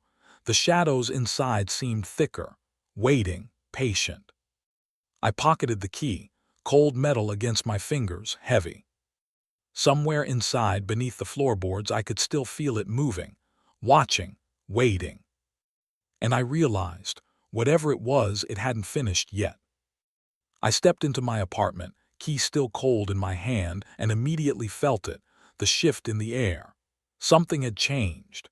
The place smelled the same, faintly, of cleaning detergent and old carpet, but the silence carried a weight I hadn't noticed before. And then I heard it. A soft thump, pause, thump again. Not from the floorboards this time, but above me, directly above. My ceiling, which had always been dull and silent, now hummed with movement. Slow, deliberate footsteps. Someone walking, packing, but my apartment was on the top floor. No neighbors. No one should be there. I froze, heart hammering. My breath caught in my throat. The sound came again, heavier this time, like boots dragging across old wood. I could almost feel the vibrations through the ceiling, pressing down on my skull. I wanted to call out, wanted to demand answers, but my voice felt trapped, swallowed by the weight of the footsteps. I edged toward the living room, trying to ignore the way my floorboards seemed to shrink beneath me. Small shifts like the ceiling above was pushing down, watching. The steps paused for a heartbeat, and I thought maybe I had imagined it. Then a single, slow scrape, a noise like a chair sliding against tile except there was no chair up there. My stomach turned over. My eyes darted to the corners of the ceiling, searching for something. A shadow, a crack, anything. Nothing, just the faint flicker of the ceiling light, humming quietly. I sat on the edge of the sofa, hands trembling, trying to reason. Maybe it was the building settling. Old wood creaks, right? But the rhythm, it wasn't random. It had weight. It had intent. And it moved, step after step, following a path I couldn't see but somehow felt. I told myself to breathe, to think. I reached for my phone, intending to record. But the moment I raised it, the steps changed. They slowed, paused, and then came a thump directly above my head. Hard, deliberate. I ducked instinctively. My stomach knotted.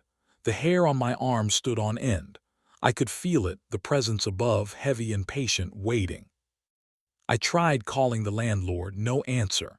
I wanted to tell someone, anyone, but words wouldn't come. My throat felt dry, locked. The steps moved again, circling above me now, slow and tortuous. I could hear the weight shift from one spot to another. I remembered the scraping in apartment 302, the floorboards that moved under my fingers. Cold sweat ran down my back. What if it wasn't just in 302? What if it followed me here? A shadow flickered across the ceiling just at the edge of my vision. I spun toward it, but the light caught nothing. Just the plain white surface, smooth and indifferent. The steps stopped. Absolute silence. My heartbeat thudded in my ears, so loud it felt like it might split my skull. I forced myself to stand, needed to see, needed to understand. My feet made tiny creaks on the floor, almost insulting the quiet above. And then it started again. This time faster, closer, circling me in a way that made my skin crawl. I backed toward the kitchen, every instinct screaming at me to run, but my body refused. I felt frozen in place, paralyzed by the rhythm of the footsteps. A thought struck me. What if it wasn't a person? What if it was the same thing from under 302? My mind flashed to that raised floor corner, the movement, the scraping, the breath. And now above me, watching, waiting. I grabbed a kitchen knife, trembling, holding it up like it could protect me. My hands were shaking so hard I barely held it. The footsteps moved again, slow, deliberate, each one punctuated with a scrape. I traced their path in my mind, trying to map where they might appear. Then a whisper, almost lost in the tension, coming from above. "Why are you here?" I froze, not just startled, paralyzed.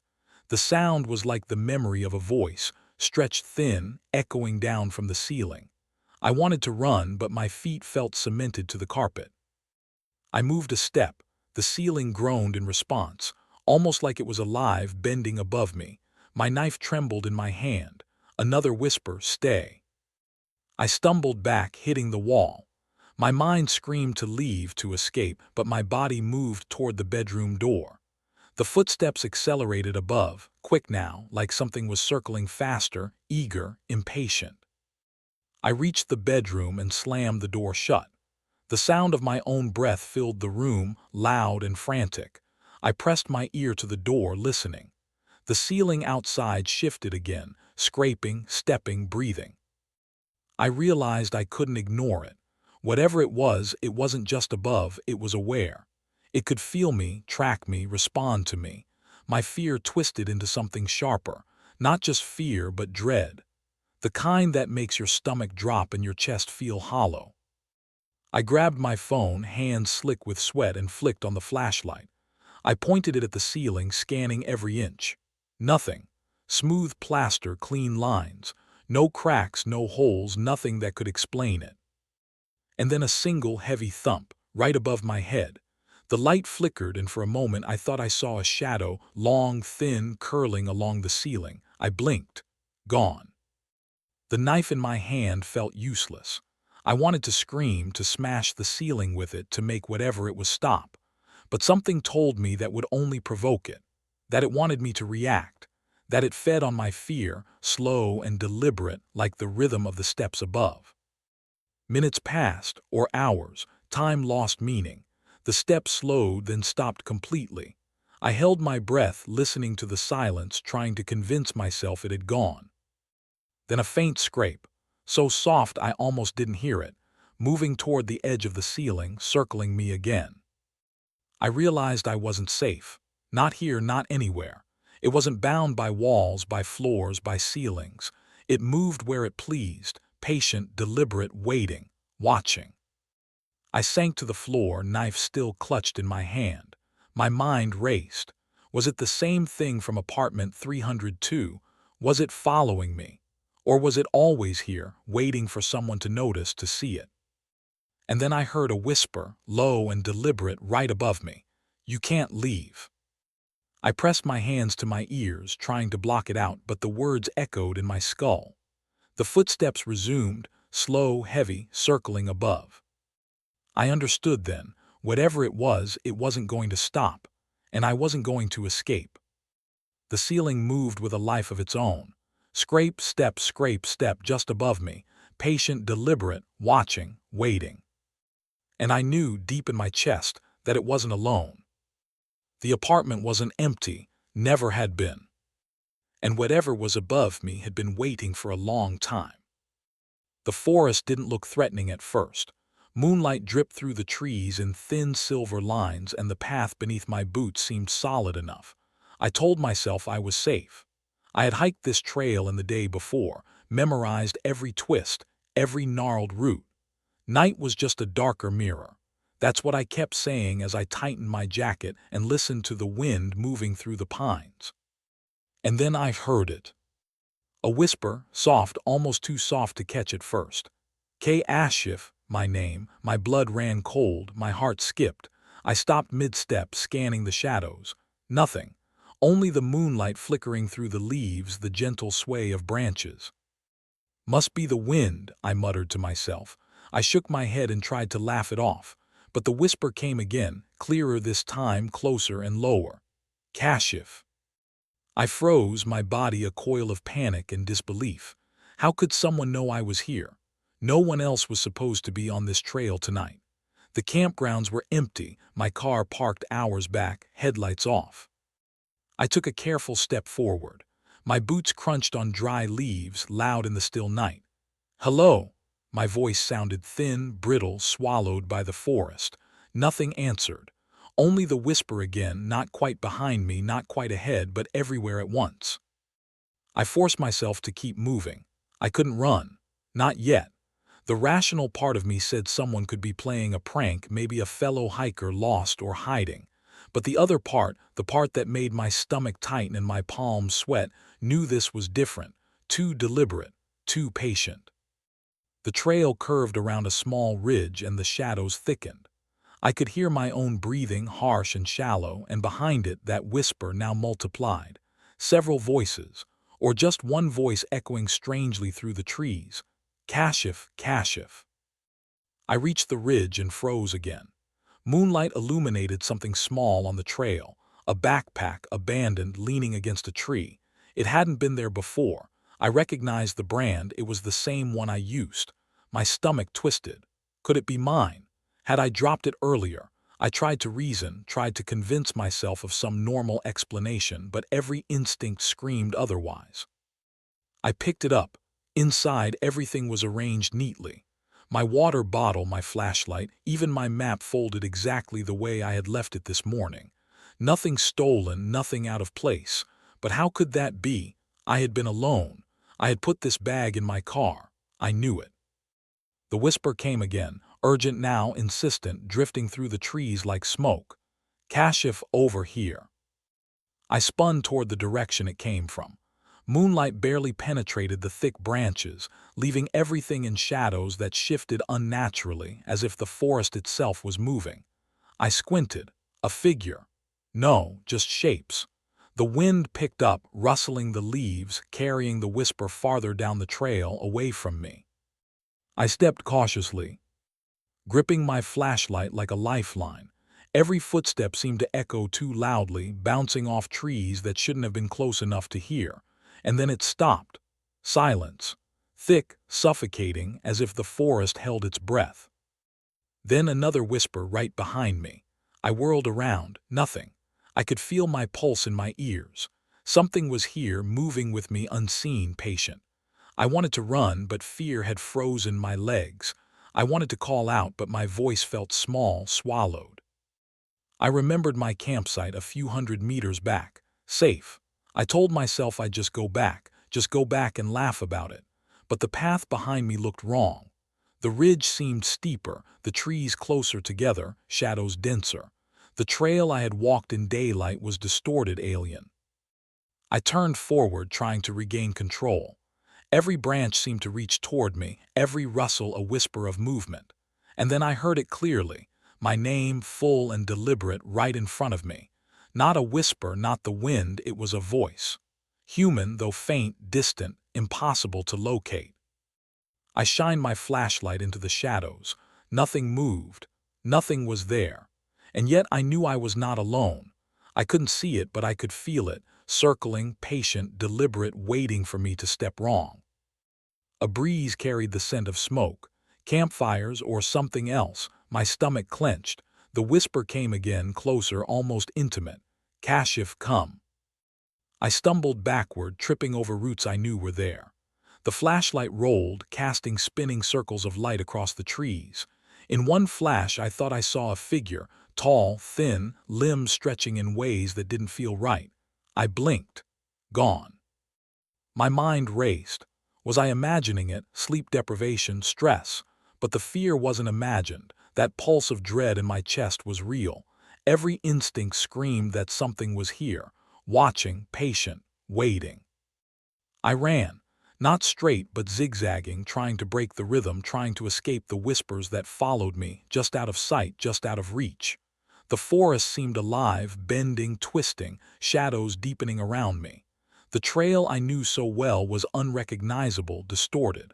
My campsite, my tent, where was it? And then ahead, moonlight glimmered off something metallic. My backpack, sitting upright like it had been placed carefully. My hands shook as I reached for it.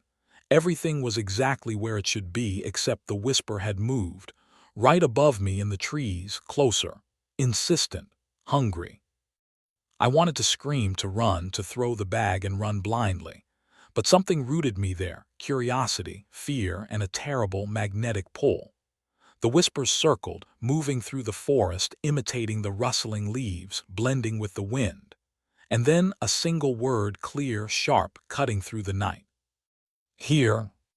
I froze. Every hair on my arm stood on end. I wanted to turn, but my body betrayed me, locked in place by the sound of that word. Something moved between the trees, a shadow, a shape.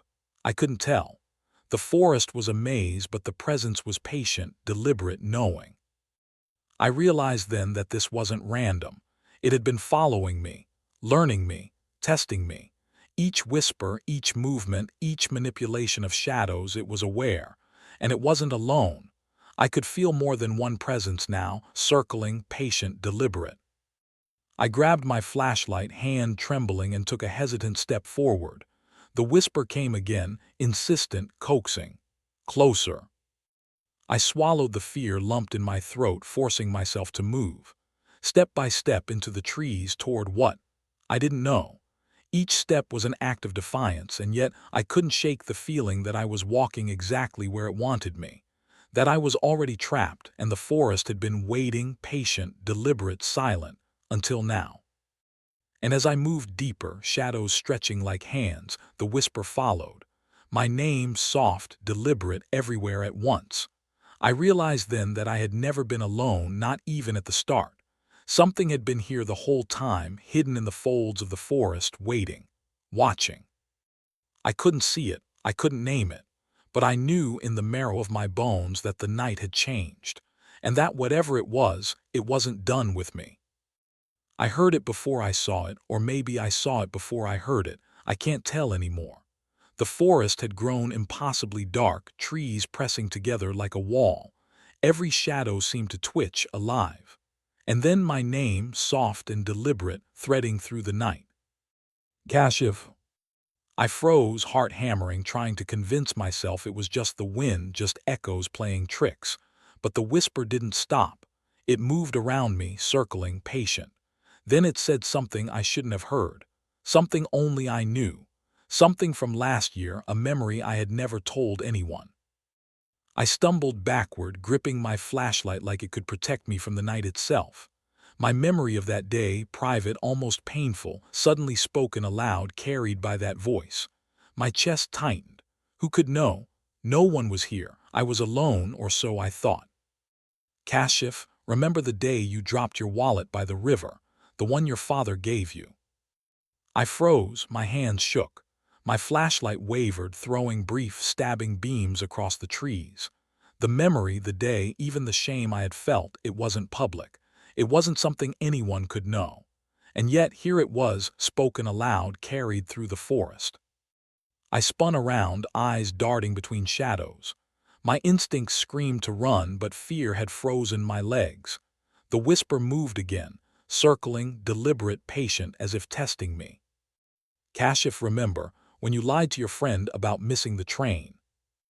The hairs on my arm stood on end. Every step I thought I heard behind me was silent. The voice didn't belong to anyone I could see. And yet it knew. It knew. Every memory it mentioned was mine alone. Every secret, every moment I'd tried to bury, spoken aloud in the dark. I took a trembling step forward, trying to follow the path back to my campsite.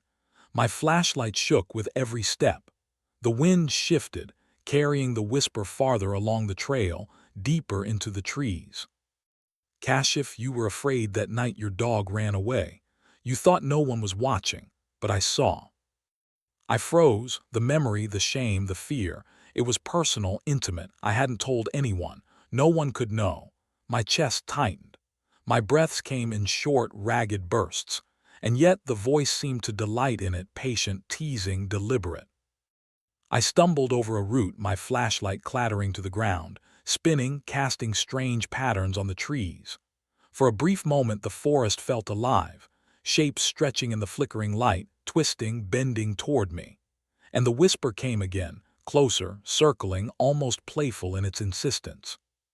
Kashif, you cried when you saw the letter from your mother. You thought it was private, but I watched. I screamed, but no sound came out, or if it did, the forest swallowed it instantly. My knees buckled. I wanted to run, to throw myself blindly through the trees, but something kept me rooted. Something patient, deliberate, testing. I looked around, desperately trying to see the source. Nothing. Just shadows, trees, leaves whispering in the wind. And yet the voice persisted, knowing, intimate, impossibly close, though unseen. Kashif, you laughed that night you stayed up all night writing your journal, the one you hid under your bed. I read it. I staggered back, nearly tripping over the uneven ground. The forest had shifted again, paths I thought I knew twisted, distorted. My campsite, my car, my safety, all distant, unreachable, as if the forest itself had changed, reshaped around the voice. My flashlight illuminated nothing but trees, leaves, and the occasional patch of moonlight. Shadows stretched unnaturally. Shapes moved at the edge of my vision. And that voice, patient, intimate, knowing, followed me, circling, weaving through the darkness. Kashif, remember when you left the letter unsigned? You thought it secret, I know. I couldn't breathe, I couldn't think. Each memory, each whisper shredded the thin line of control I had left. I realized then that this wasn't a prank, wasn't a mistake. This was deliberate, personal, something alive in the forest, patient, aware, intimate. I stumbled forward, trying to find the trail, to find my tent, to find something familiar. The forest stretched endlessly. Every step brought new whispers, new memories, each more intimate than the last. The voice was everywhere, nowhere, circling, coaxing, taunting. Kashif, you promised yourself you'd never speak of that night, but I remember. I collapsed to my knees, chest heaving. The whispers stopped for a fraction of a second. Silence thick, suffocating.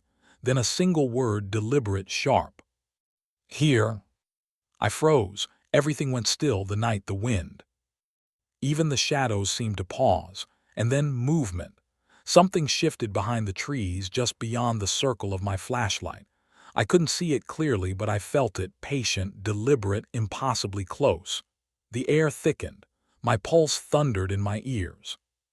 I scrambled backward, flashlight rolling, casting brief beams of light that revealed nothing. Every time I blinked, shadows shifted, stretched, twisted in ways that made no sense. And the voice returned, calm now, almost intimate. Kashif, you cannot hide. I see all, I know all. I tried to run, but the forest had changed. The trail was gone, replaced by twisting roots and impossible shadows. Every direction looked the same. The whispers followed, circling, patient, deliberate, intimate. Every memory I had tried to bury, spoken aloud, each one a chain around my mind. And then I realized, it didn't want me to escape. It wanted me to remember, to relive, to feel. Every secret, every private shame, every moment I thought I had hidden, it was mine no longer. It belonged to this night, this forest, this presence that knew too much, was patient, deliberate, everywhere at once.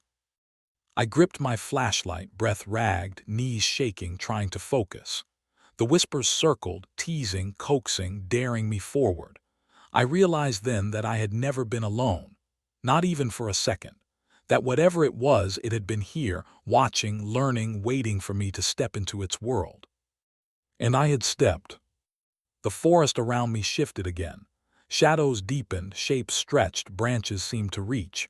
And that voice, patient, intimate, knowing, followed, circling, deliberate, whispering my secrets, my shame, my fear. I had no choice but to move forward. Step by step, memory by memory, into the forest that had become alive, into the presence that knew too much, into the night that had waited. And I knew it was not done with me. I noticed it before I could name it. Between the trees, just beyond the edge of the moonlight, there was a figure, human-shaped, tall, motionless. I froze, heart thudding so hard I thought it would echo through the forest. It didn't move closer, didn't retreat. It just existed. I blinked, trying to convince myself it was a trick of the shadows, a fallen branch, the interplay of moonlight and bark. But it was. The outline was too precise, too deliberate, and there was something in the way it stood that felt patient, as if waiting for me to notice, for me to react. I took a cautious step forward. The forest floor crunched underfoot, leaves dry, brittle, each sound amplified in the silence. The figure didn't flinch, didn't shift. It stayed there, half hidden, perfectly still. I wanted to call out, but my throat tightened. Words felt wrong, heavy, like they would wake something I couldn't handle. Kashif. The whisper came again. Not from the figure, not even from a direction I could pinpoint. Just there, inside my skull. My name, careful, deliberate, carrying the weight of something that had watched me longer than I'd realized. I shook my head. No one should know I was here. I was alone. And yet the voice, it knew. I stepped closer and my foot caught on a root. I stumbled, hands brushing against tree bark, rough and cold, grounding me in the reality I thought I understood. But the figure, my heartbeat said human, my instincts screamed not, remained between the trees, unmoving. Every instinct I had screamed at me to run, but my feet refused. I couldn't stop watching it, and worse, I couldn't stop thinking. Why was it waiting? The figure's head turned slightly, not enough for me to see a face, but enough to suggest awareness. My stomach nodded. Awareness. It knew I was watching. I tried to peer closer, straining my eyes through the thick dark, through the spaces between branches. Every time I thought it would step closer, it didn't. Every time I blinked, it seemed to grow taller, darker, a shadow condensed into human shape. I swallowed, dry mouth, lungs tight. The wind shifted, carrying with it the faintest rustle, as if someone, or something, had just stepped on the leaves I hadn't noticed. I whipped my flashlight toward the sound. Nothing. The figure hadn't moved. And yet I knew it had. I could feel its presence, patient, deliberate, waiting. I tried to convince myself it was someone else, another hiker lost in the forest. But no, the forest was empty. I had been alone for hours, and the memories, the whispers, had started again, faint now, brushing against the edges of my mind.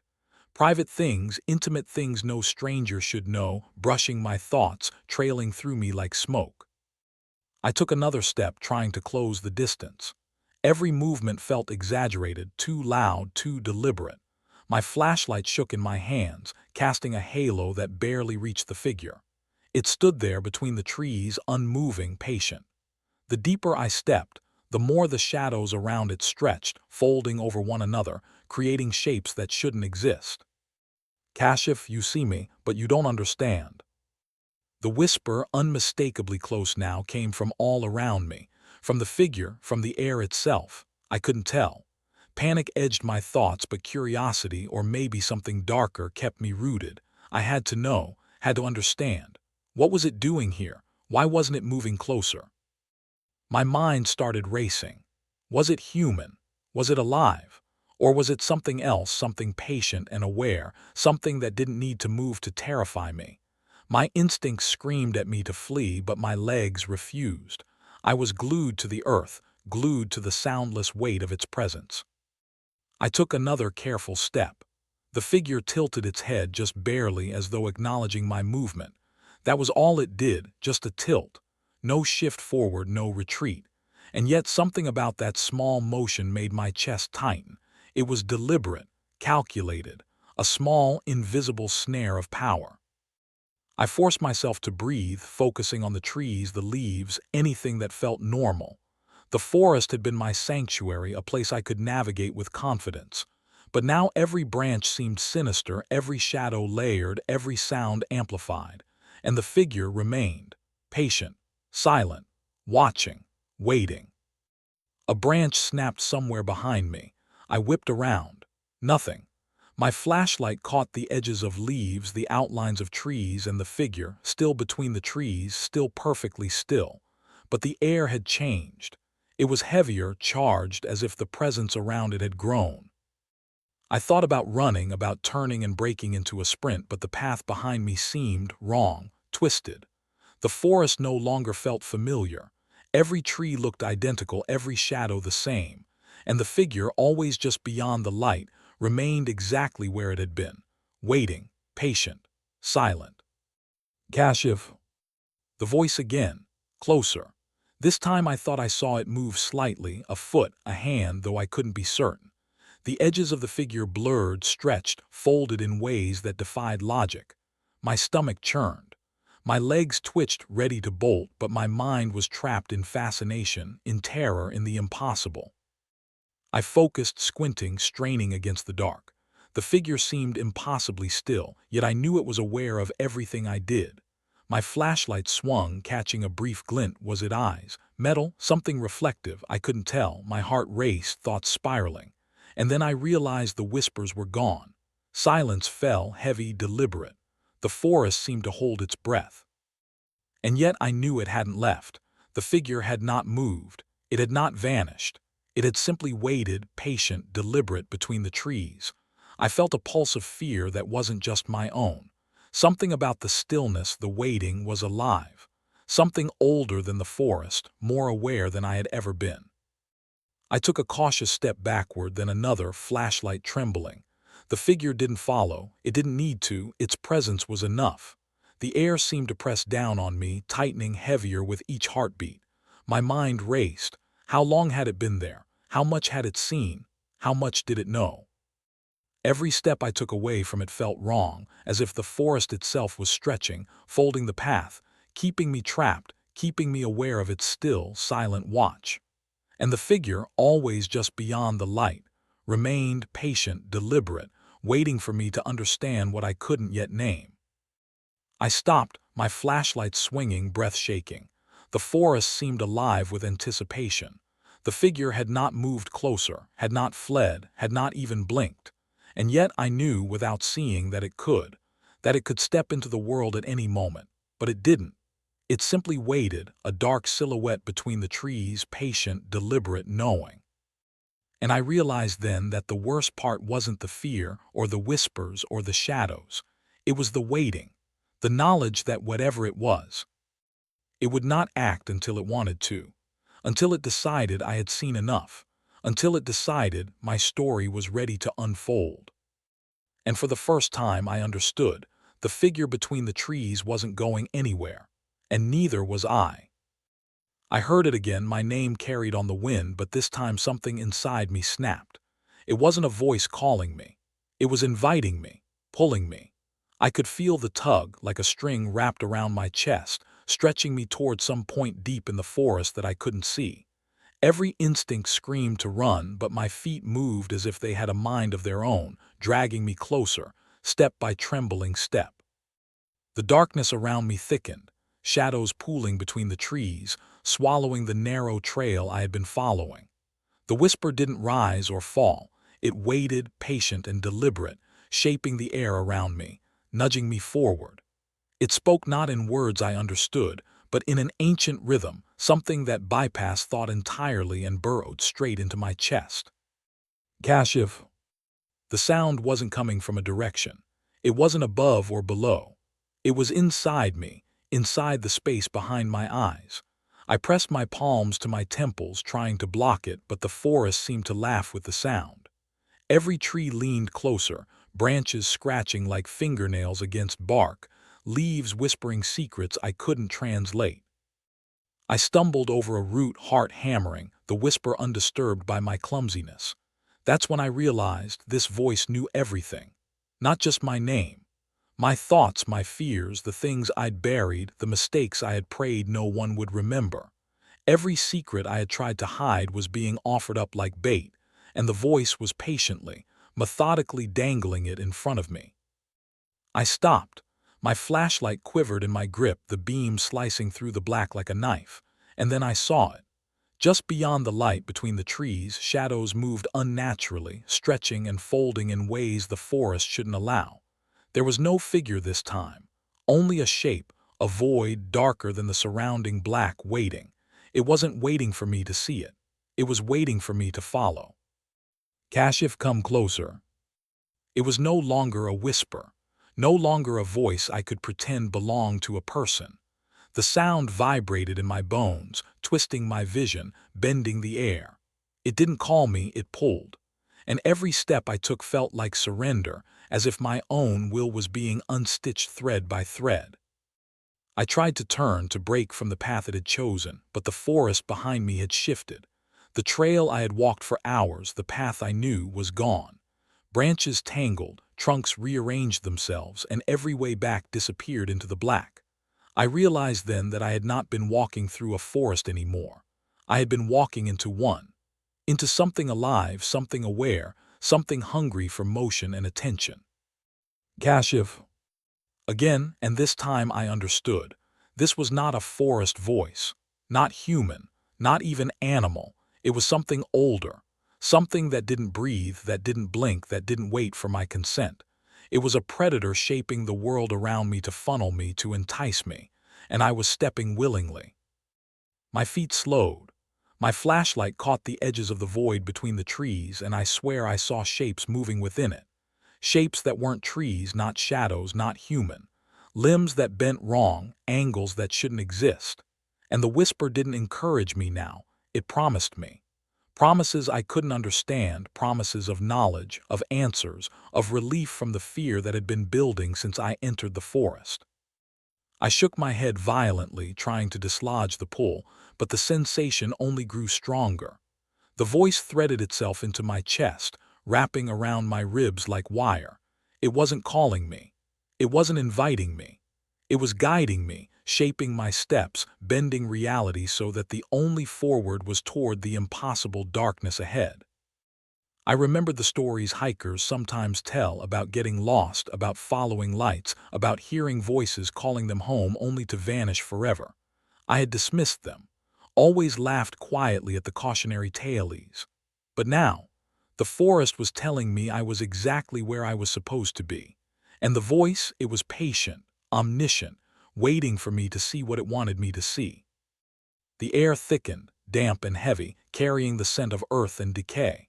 My flashlight flickered, shadows dancing across the tree trunks, and I caught a glimpse of movement that shouldn't have been there. Branches bending backward, leaves curling away as if an invisible hand brushed past. The figure from before, the one between the trees, was gone, but the presence remained, stretching and folding the darkness, shaping it, pulling me further. I tried to call out, but my voice caught in my throat. My name, whispered back at me, sounded distorted, alien, layered with echoes that shouldn't exist in nature. I realized I wasn't being called to a place. I was being invited to become part of it. Part of the darkness, part of the waiting, part of the patient observer that bent reality around me without moving. Kashif.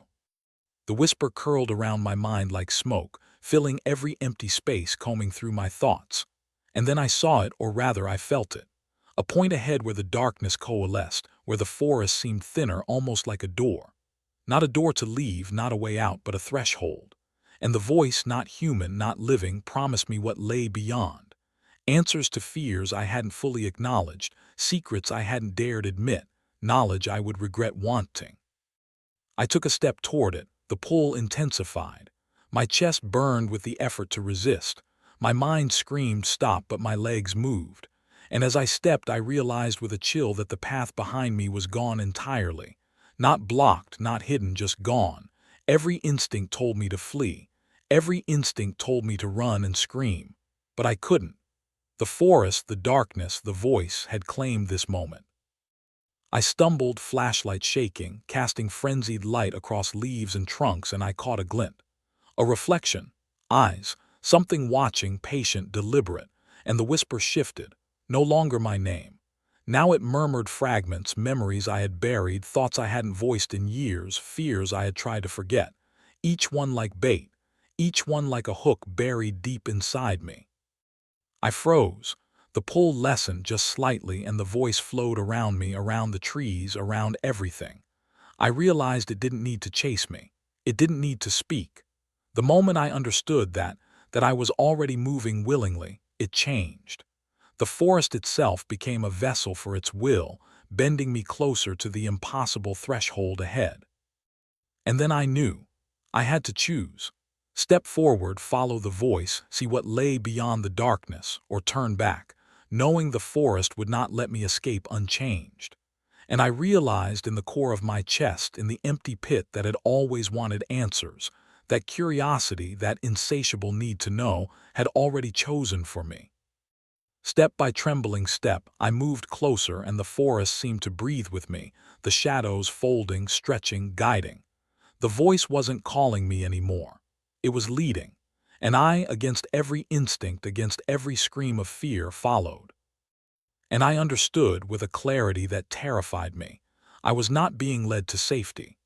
I was being led to something older than the trees, older than the night itself, something patient, something that didn't need to move to terrify me, something that had been waiting for me all along. The whisper paused. Silence fell, heavy, deliberate, expectant. And for the first time I felt it, not around me, not above me, not behind, but inside me. It was patient, deliberate, and it knew I would continue. And I did. Step by trembling step, deeper into the forest, toward a voice that was not human. I stepped into the room, and the door clicked shut behind me, and instantly the air felt heavier. Not dusty or stale, just different.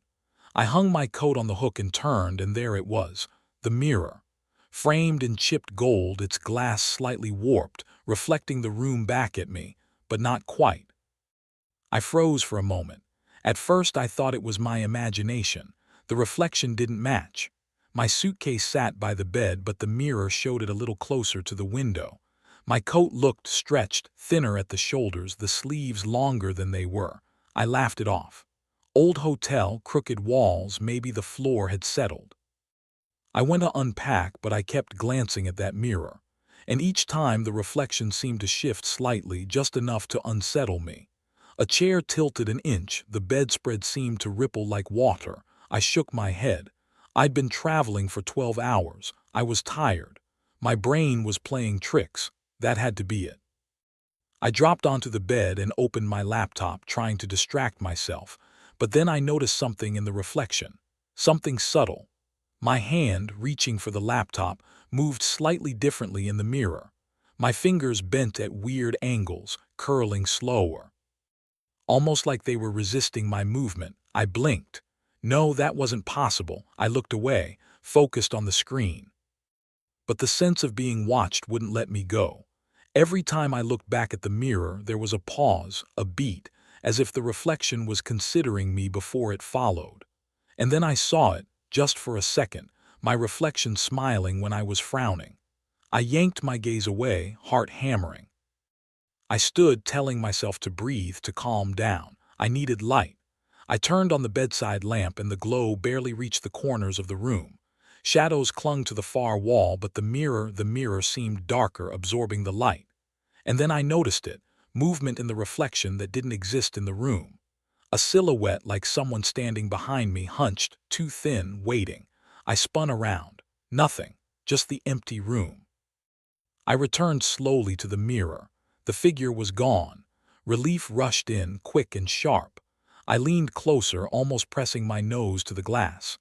The reflection of the room stared back, empty, familiar, just me, just my tired eyes, the shadows under them. I told myself it was stress. Hotels always unsettled me, creaky floors, strange corridors, the smell of old carpets. But even as I reasoned, the mirror seemed to pulse faintly, the edges wavered like it was breathing. I reached out my hand. My reflection did too, but a moment later, slightly delayed, fingers bending differently, curling inwards. I jerked my hand back. The clock on the nightstand ticked loudly. 2:17 a.m. I had to sleep. I turned off the lamp and slid under the covers. The darkness of the room felt normal at first, except there it was. A soft sound like a whisper brushing along the wall. I froze. Nothing visible, just the mirror catching a glint of moonlight. I told myself again, imagination, traveling alone, late night, too much coffee, too much worry. But the whispering, it seemed to come from the mirror. Low, almost imperceptible, curling around the edges of the glass. And then a word, just one, Kashif, my name, soft and hissing. I bolted upright, hard in my throat. My suitcase, my coat, the desk, all normal. Nothing else moved, nothing else breathed, only the mirror. I stood, shaking, staring, and the reflection didn't match again. My mouth moved as I spoke, and in the mirror it didn't. It stayed closed. I took a step back. The room felt smaller, the walls closing in. My reflection smiling now, wide and wrong, teeth bright and sharp in the dim light. I spun. Empty room. I looked back. Gone. The smile gone, the reflection normal. Relief hit me, but my legs were weak, trembling, and I knew I hadn't imagined the movement. I checked the door. Locked. Checked the window. Locked. Checked my phone. No signal, not even a flicker.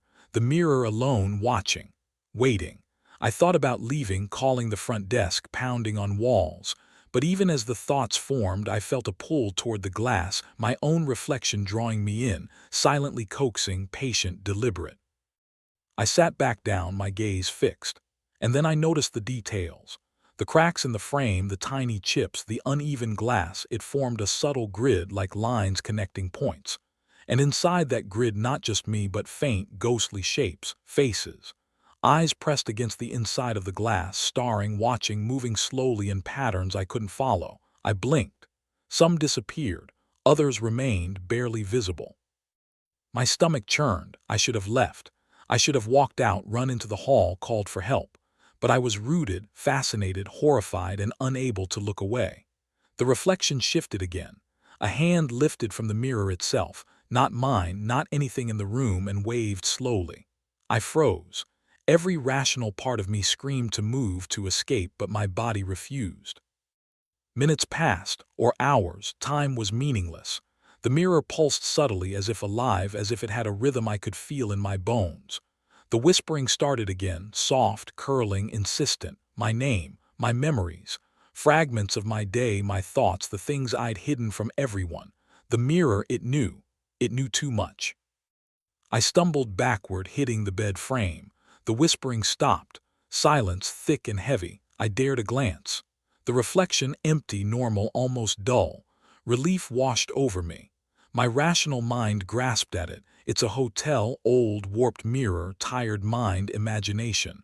That had to be it. I tried to sleep. The blanket pulled tight around me. Eyes closed, breathing steady. The room was still. And then faint, a movement in the corner of the mirror's surface, a shadow crossing the glass, fleeting, vanishing. My eyes shot open. Nothing, my heart slammed. I touched the mirror carefully, fingers brushing the cold glass. It rippled slightly under my hand like water. Impossible. My pulse thundered. I pulled away. The reflection returned normal, but I could feel it watching me, patient, silent, waiting. And I understood with sudden clarity that the mirror wasn't just reflecting the room.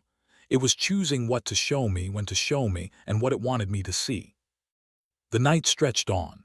Every sound, creak of floorboard, rustle of curtain, tap of raindrops on the window felt amplified, distorted. And every time I looked at the mirror, it whispered my name again. Sometimes softly, sometimes with a sharpness that cut through the quiet. Each whisper felt like a promise, a secret, a trap. I don't know how long I sat there, watching, waiting, caught between fear and fascination. The mirror didn't just show me the room. It showed me possibilities. What I was, what I feared, what could be. And I realized with a cold certainty that leaving might not end it. Once the mirror knew you, once it chose you, it didn't let go. I finally lay down again, staring at the ceiling, trying to tell myself I was imagining it. But the mirror's presence was heavier than the walls, the bed, the air itself. Waiting, patient, watching. And I knew deep down that whatever it was, it wouldn't stop with tonight. I closed my eyes, trying to sleep, but I could feel the reflection inside the glass, patient, deliberate, and I realized the mirror wasn't wrong. The world wasn't wrong. I was. And it would wait for me to notice, for me to understand. I opened my eyes to the dim light spilling through the cracked curtains and froze. The mirror across the room was still, ordinary at first glance. But then my reflection moved. Not exactly with me, behind me, ever so slightly delayed, like it was watching, calculating, lagging behind my own body. I sat up, rubbing my eyes. Coffee, travel, exhaustion, it had to be that. But the second my hand lifted to scratch my head, the reflection's hand followed a beat too late, jerky, unnatural. My pulse picked up. I leaned closer, scrutinizing every line of the glass. The reflection didn't mimic me perfectly anymore. It hesitated, then copied, always a moment too late. I shook my head and stepped back. Nothing, just me. Then I noticed it. The edges of the mirror seemed darker, denser, almost absorbing the light instead of reflecting it. A shadow pooled there, sluggish, unwilling to move with the room. My stomach tightened. I tried to distract myself, unpacking my bag, telling myself I was imagining it. But every small movement I made, the shift of my foot, the brush of a sleeve, the reflection followed, late, almost mocking. My chest tightened with each delayed gesture. The mirror wasn't just wrong, it was aware. I went to the bathroom, splashing cold water on my face. I avoided looking directly at the hall mirror, but the corner of my eye caught the reflection lagging again. My footsteps on the tiles, then its footsteps, a heartbeat behind. I leaned against the sink, trembling. The more I moved, the more the delay widened. My reflection blinked slower, head turning slightly after mine, shoulders slumping a fraction behind. I raised my hand. It lingered midair, hesitation in the glass. Goosebumps crawled over my skin. What was waiting for me in that second of difference? I stepped back, spinning in the narrow room, trying to see if it was a trick of light or angle. The mirror remained obediently behind me, movements almost reluctant. And then it smiled. A second too late. My own expression hadn't changed, but the reflection's lips curved upward slowly, deliberately, like it had been holding the smile, waiting for me to catch up. My breath hitched. The hotel felt smaller, walls closing in. I thought about leaving, running down the hall, waking someone, anyone, but my legs refused. The mirror had anchored me somehow. I realized I was watching it as much as it was watching me. Every twitch, every micro movement, it lagged just enough to unnerve, just enough to make me doubt myself. I tried covering it, turning the small lamp toward the glass, but the shadow at the edges remained, flickering sluggishly. And then I noticed something new, not just delayed movements but differences. My reflection's eyes lingered longer on parts of the room, scanning corners I wasn't looking at. It didn't just follow me, it observed independently, focusing where I was. Panic clawed at me, but I forced my gaze back. My reflection raised a hand, not in sync. I lowered mine instinctively. Its fingers hovered before descending, and for a moment I could swear the glass seemed to ripple around them, distorting the air. I stumbled back, knocking the chair. The sound echoed in the still room, but the mirror didn't react immediately. Only after a second did the reflection flinch, as if startled by the noise I'd already processed. I sank onto the bed, heart hammering, trying to rationalize. Delayed image, warped glass, hallucination, words tumbled through my mind. But the longer I watched, the more the delay seemed deliberate, purposeful. Each second stretched impossibly, thick with intent. And worse, I began to sense a rhythm, a pull, like the mirror was trying to synchronize with me, or perhaps with something else. I dared a closer look.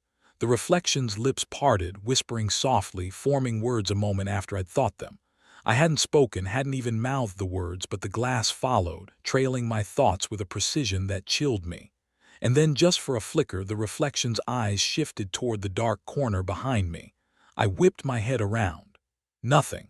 Only shadows, only the old furniture. The delay stretched longer, moments dragging. I noticed subtle differences in posture, slight exaggerations. Its shoulders hunched further than mine. Its fingers twitched when mine were still. It wasn't just a mirror. It was a copy, but not mine, something else, something aware. I grabbed the lamp and swung it toward the glass. Its shadowed edges recoiled slightly, as if recoiling from light. But the reflection remained, lagging still, teasing the boundary between me and itself. And then I noticed another detail, faint cracks in the mirror's surface, tiny lines tracing patterns across the glass, lines that weren't visible when I first arrived. Like veins. Like the mirror itself was alive, pulsing with its own rhythm, echoing the delay. I backed into the wall, terrified, yet unable to tear my gaze away. The reflection moved again, deliberately, a second late. Its eyes flicked to the bed, then to the window, then to me, each movement stretching seconds behind mine. I realized with a sinking feeling that the delay wasn't random. It wasn't just lag, it was anticipation. Calculating, waiting, learning. I tried to turn, to face a corner, to escape the mirrored gaze, but the reflection did mimic the turn. It lagged far behind now, and the moment I thought I'd broken its connection, its head tilted just slightly toward me. The faintest twitch of a smile, the subtle gleam of teeth in shadow. 1 second too late, but sharp enough to cut through reason. The room seemed to pulse with that second of difference. Each heartbeat, each breath stretched unnaturally.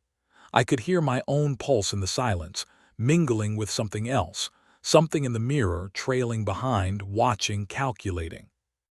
I sat down on the floor, trying to convince myself it was exhaustion, jet lag, the stress of travel. But the reflection didn't tire, didn't blink when I did. Its delay stretched seconds long now, enough to notice intentions forming independently. It wasn't following me anymore. It was practicing patience. I realized then that leaving might not sever the connection. That mirror, that reflection, it would wait, linger, always one beat behind. And yet, it wasn't just a reflection. It was an entity inhabiting the glass, tethered to me, trailing me, observing, learning. Hours or minutes, I couldn't tell passed. I tried closing my eyes, turning away, hiding under the covers. The delay stretched, thick and deliberate. Each movement I made, each thought I had, echoed in the reflection a second late, as though the mirror were rehearsing for something, preparing for a moment I couldn't anticipate. I felt exhaustion pressing down, but terror rooted me to the floor. The reflection's eyes followed me, patient, waiting, a second too late to be reassuring, a second too late to be real.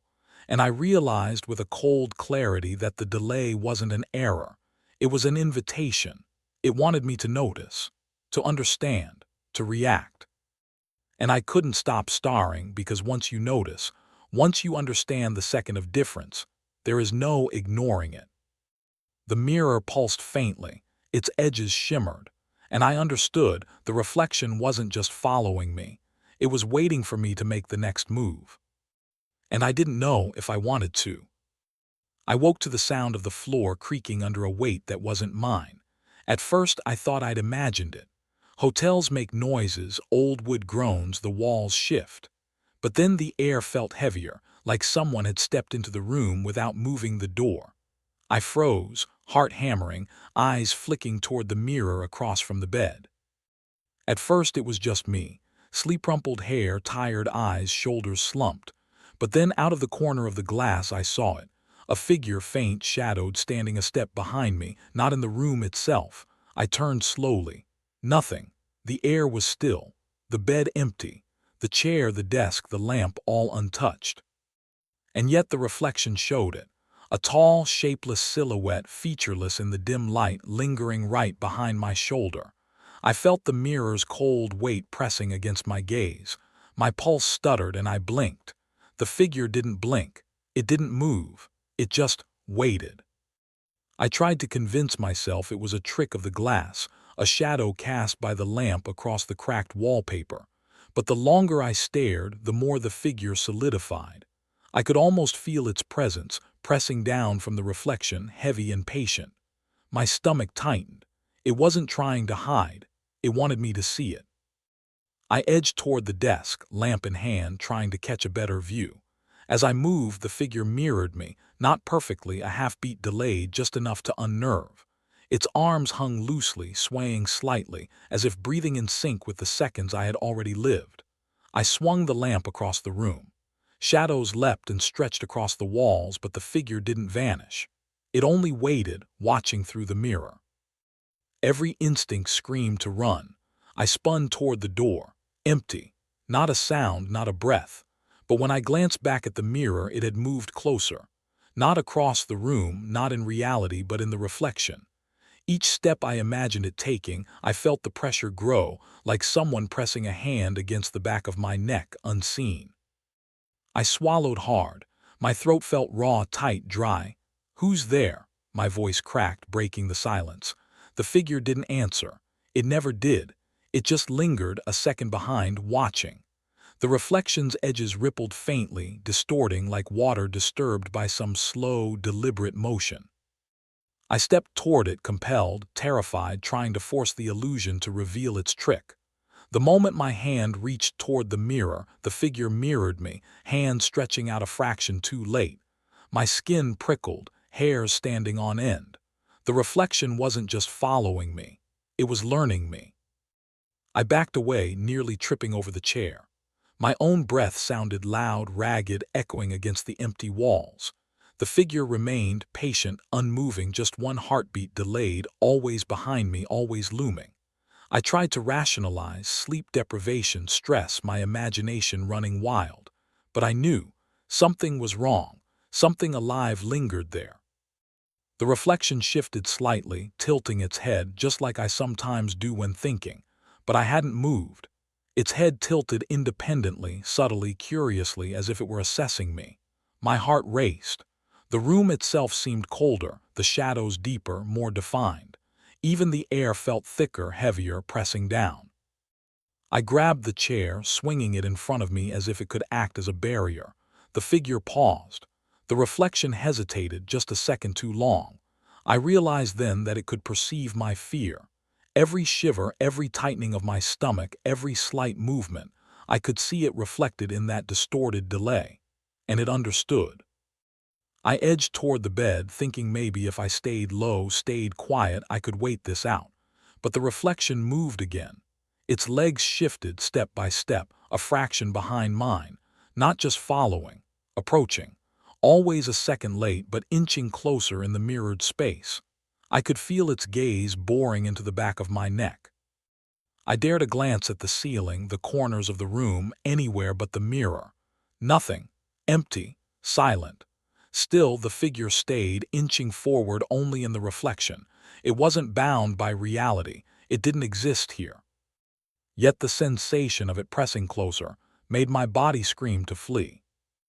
I leaned against the wall, heart hammering, shaking, trying to convince myself that mirrors can't hold people. They reflect, they show what is. And yet, the reflection smiled slowly, deliberately, lips curling a second behind my own grimace. I hadn't smiled. I hadn't even thought of it. And yet the mirrored mouth traced the gesture as if mocking me. The air thickened further. I could almost hear a faint whisper, not words, just the sound of movement delayed, trailing after me, stretching seconds behind, pressing against my mind. The figure in the mirror swayed, ever so slightly, tilting its head again toward the shadows in the room. But I knew there was nothing there. Nothing but the reflection, and that was enough. I edged backward to the desk, hand brushing the edge, trying to anchor myself to something real. The reflection moved too, following, twisting slightly, independent, yet tethered to me. I realized the second of delay wasn't a flaw, it was intentional, calculated. It was waiting for something I couldn't see, something I couldn't understand. A cold thought crawled up my spine. What if it wasn't just a reflection? What if it could cross that second of delay? What if the moment it synchronized, it stepped out of the glass entirely? The thought paralyzed me. Every instinct screamed to destroy the mirror, smash it, cover it, but my fingers were frozen on the desk edge. I could feel it watching, patient.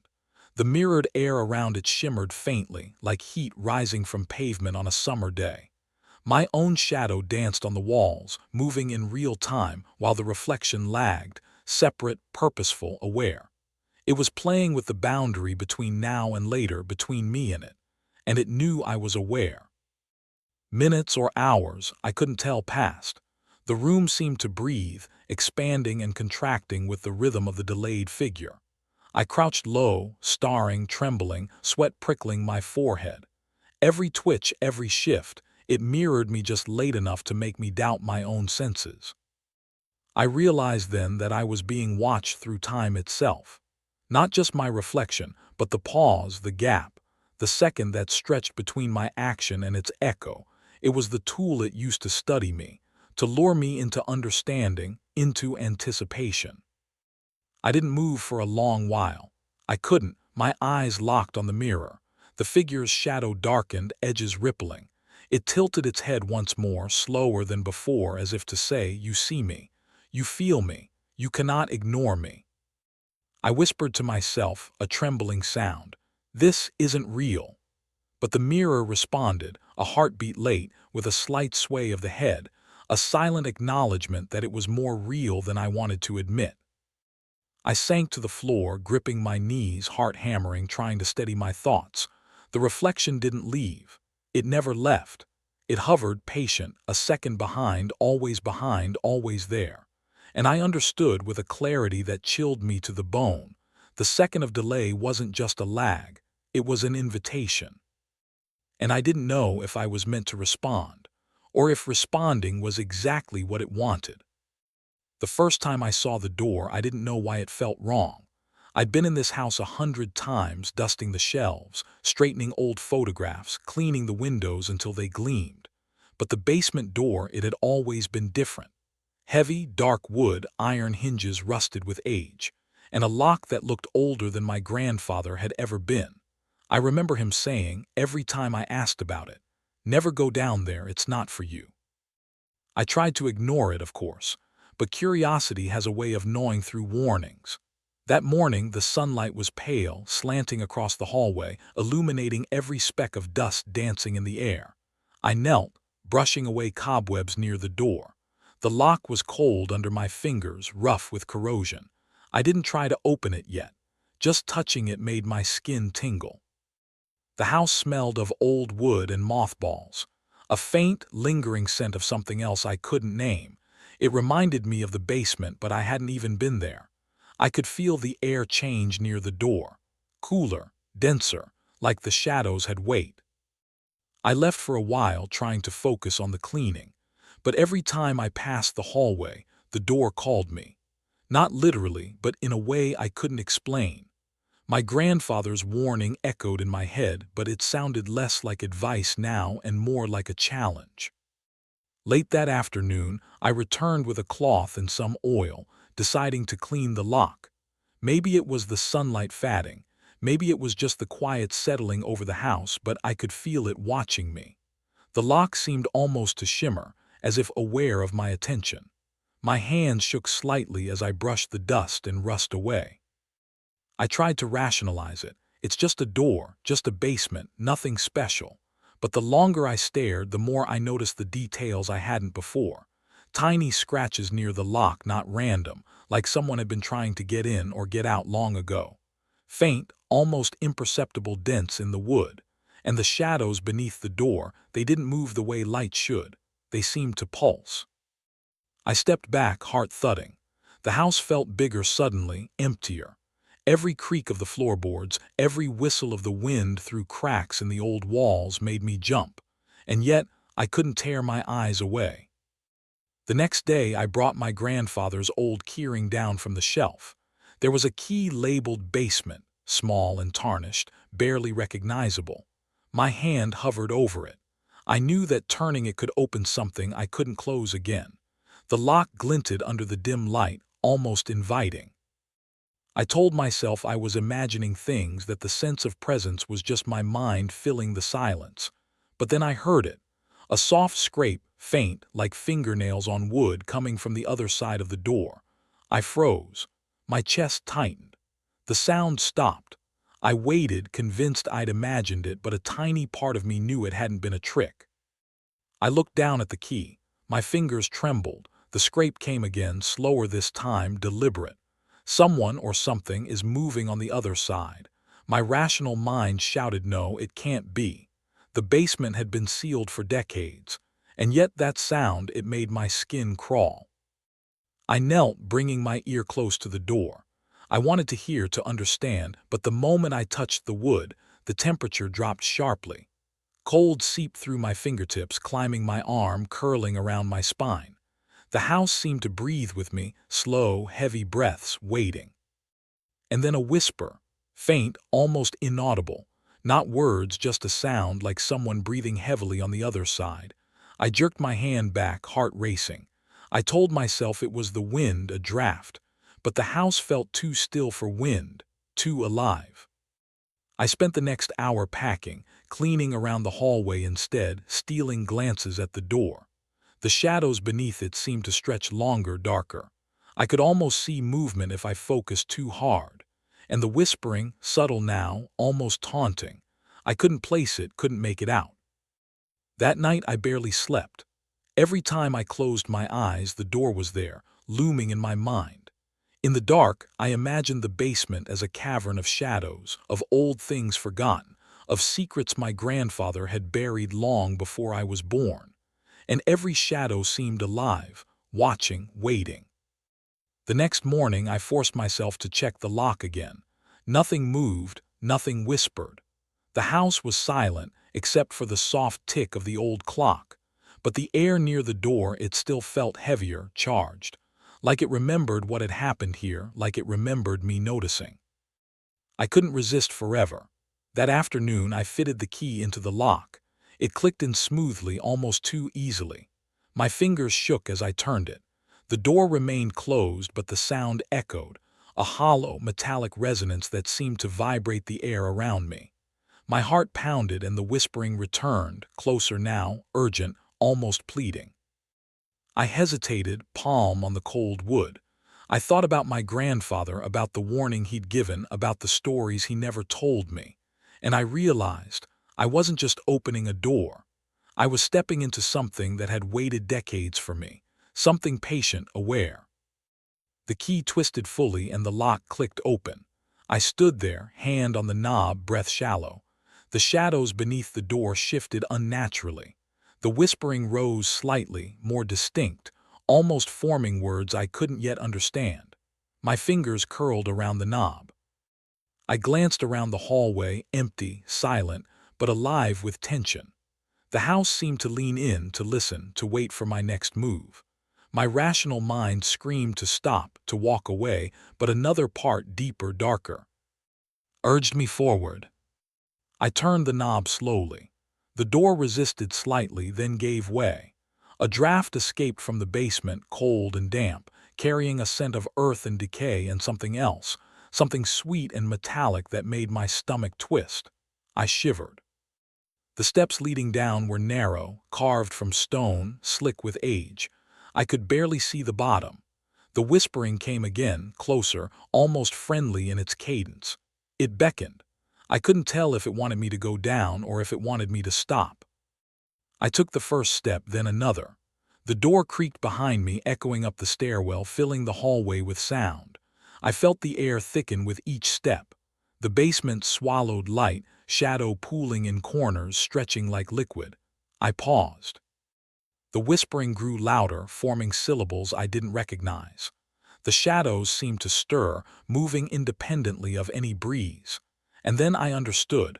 Whatever waited below didn't want to stay hidden. It wanted acknowledgement. It wanted me. My heart thudded in my chest, my breath quickened, and I realized that stepping into this basement wasn't just about curiosity. It was about crossing a line that hadn't been crossed in decades. And the house, the door, the shadows, they all knew I was here. One step more and the stairwell disappeared into blackness. The whispering became almost tangible, brushing against my ears, curling around my mind. My fingers trembled on the railing, my feet hesitant. And yet I couldn't stop. Not now. Something waited at the bottom, patient, aware, and I felt it in the marrow of my bones. The basement had been forbidden not out of fear for me, but out of fear for what lived down there. And it was awake now, because I had finally noticed. The door creaked closed behind me on its own, plunging the stairwell into complete darkness. The whispering coiled around me, guiding, enticing, almost singing. I realized with a cold certainty that the basement didn't just hold shadows. It held intention. And I had just answered. I pulled the box of tapes off the top shelf, and it felt heavier than I expected. Dust coated the edges, a thick gray layer that smelled like old paper and mothballs. I knew these were my grandfather's recordings. His voice pressed into magnetic tape, stories from his past, but something about this box made my stomach twist. The label on the top one was handwritten, jagged. "Do not forget what waits below." I laughed nervously. Below what? The basement. He never mentioned anything like that. I carried the box to the living room, the afternoon sunlight dimming as clouds rolled in. The old tape player clicked under my fingers, stubborn and creaky. I fed the first cassette into the slot. The hiss of static filled the quiet room, low and almost welcoming, before his voice came through. "If you're hearing this, you've probably found the house as I left it. I need you to understand. There's something beneath this place, something alive. Not alive as you know it, alive in ways that are patient, waiting." His tone was calm, almost casual, but there was a tremor under the words, something unsaid. I froze. My hand hovered over the tape player. My grandfather always seemed a little dramatic when telling stories, but this felt different. He continued, describing the basement in detail, the same forbidden door I had avoided countless times. But then he said something that made my chest tight. "It can hear you, not like people do. It senses attention, curiosity. Don't think you're sneaky. It knows." I swallowed hard, suddenly aware of the silence around me. The walls seemed closer, the air heavier. I pressed the pause button, breathing shallow. My eyes went to the hallway, to that locked basement door. I had cleaned it yesterday, my hand on the cold metal lock. Now it felt aware, like it remembered my touch. The tape hissed in my ears, waiting for me to continue, and I couldn't resist. "I've left markers in case someone comes after me. Signs that it's not just a shadow or a trick, it's real, and it has intent." He paused, and I could hear the tape reel spin, the faint whir of the machine. "If you hear it calling, don't follow. If you see its shape, do not approach. It's patient. It's waiting." I shivered. My grandfather had never been this serious in his stories. Something in his voice made me imagine the basement alive, not just dark and cold, but aware, moving in ways the eye couldn't catch. I pressed play on the next section. "The house is old, foundations deep, something older. It wasn't always a house, not entirely. The walls carry it, the floorboards echo it. I've seen it move under the surface, shifting the shadows, creating patterns I can't explain." I leaned closer, squinting at the dark corners of the room. Every creak of the floorboards made my pulse spike. Was it moving beneath me right now? The thought alone was enough to make my stomach turn. He described noises, scraping, soft taps, low groans that no wind could make. He spoke of shadows that didn't match the sun, shapes that appeared where no light fell. I remembered the strange shimmer under the basement door, the way shadows seemed to pulse when I stood too close. I couldn't stop thinking about it. I've tried recording its presence. Not with cameras, they lie, not with microphones, they distort. Only these tapes capture something. Listen closely. Hear the change in the air. Hear the hesitation in my voice. It's not always visible. It waits for attention, then shifts, then waits again. The hairs on the back of my neck prickled. I lowered my eyes to the floor, imagining the basement under the house, endless and dark. I could almost hear a faint whisper, soft and patient, winding up through the floorboards like smoke. I told myself it was the tape, that it was just sound, but my hands shook. Another cassette, another revelation. I left markers, symbols under the rugs, scratches in the beams. If it notices you, it can change the shape of the house. It can twist corners, make distances lie. Remember the lock. Remember the stairs. They are not what they seem. Do not go down if it calls. I pressed pause again, trembling. My rational mind screamed, it's just a story. He was eccentric. That's all.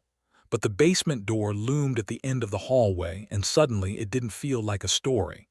My mind filled in the impossible, shapes moving under the floor, listening to my heartbeat, aware of my curiosity.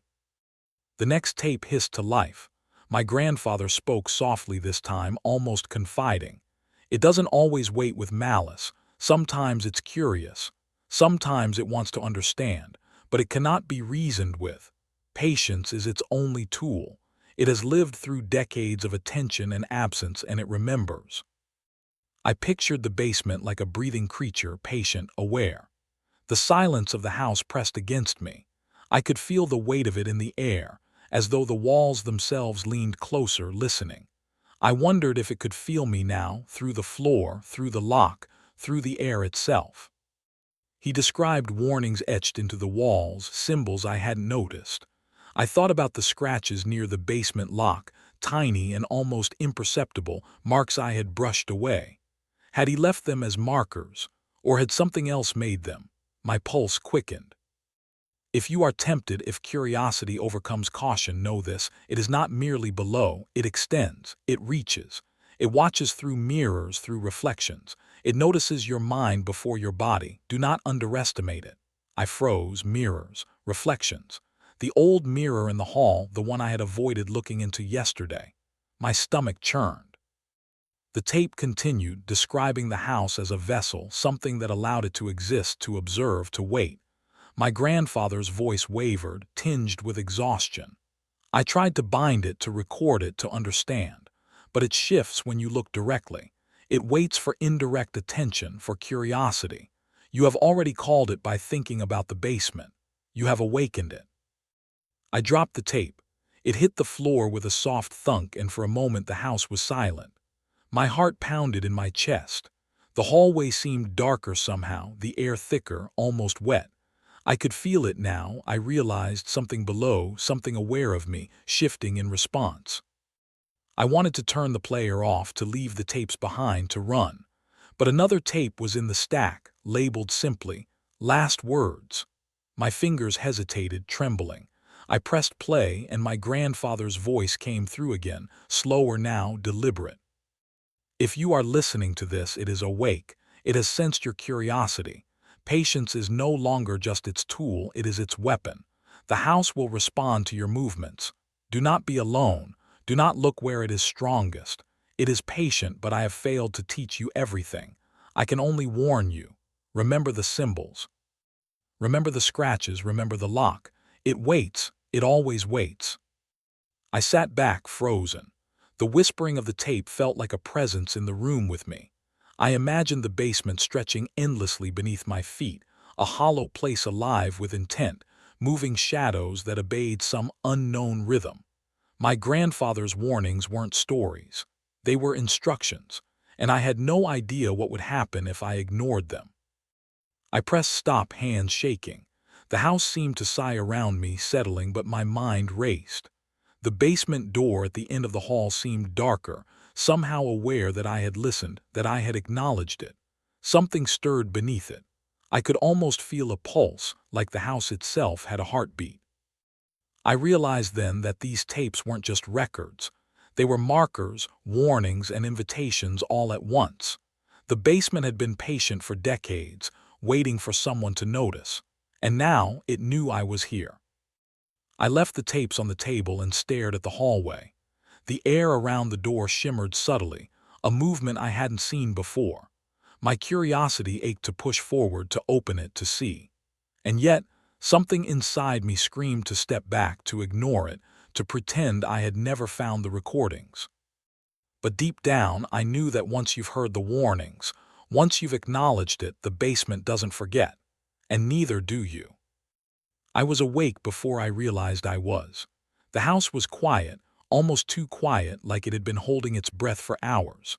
I lay in bed staring at the ceiling, the shadows from the moon slicing across the walls, and then I heard it. The soft, deliberate click of the basement door. My stomach twisted. My hand froze halfway to the water glass on the nightstand. That door, it had always been locked, always forbidden. And now the slow creak of its hinges echoed through the dark hallway below. I told myself it was the wind, the old house settling, but the sound didn't shift with the draft. It had weight, presence. I slipped out of bed, every step careful on the wooden floor, my own heartbeat loud in my ears. The moonlight made the hallway surreal, familiar yet alien. Each shadow seemed to stretch, elongate, as if leaning toward me. I stopped halfway down the hall, listening. Another click, another creak. The door had moved more, a fraction, and then silence. I stared at it. The brass handle caught the moonlight. It was open just slightly, as if inviting me. I felt an instinct to turn back, to ignore it, but something deeper, the curiosity my grandfather warned me about, pulled me forward.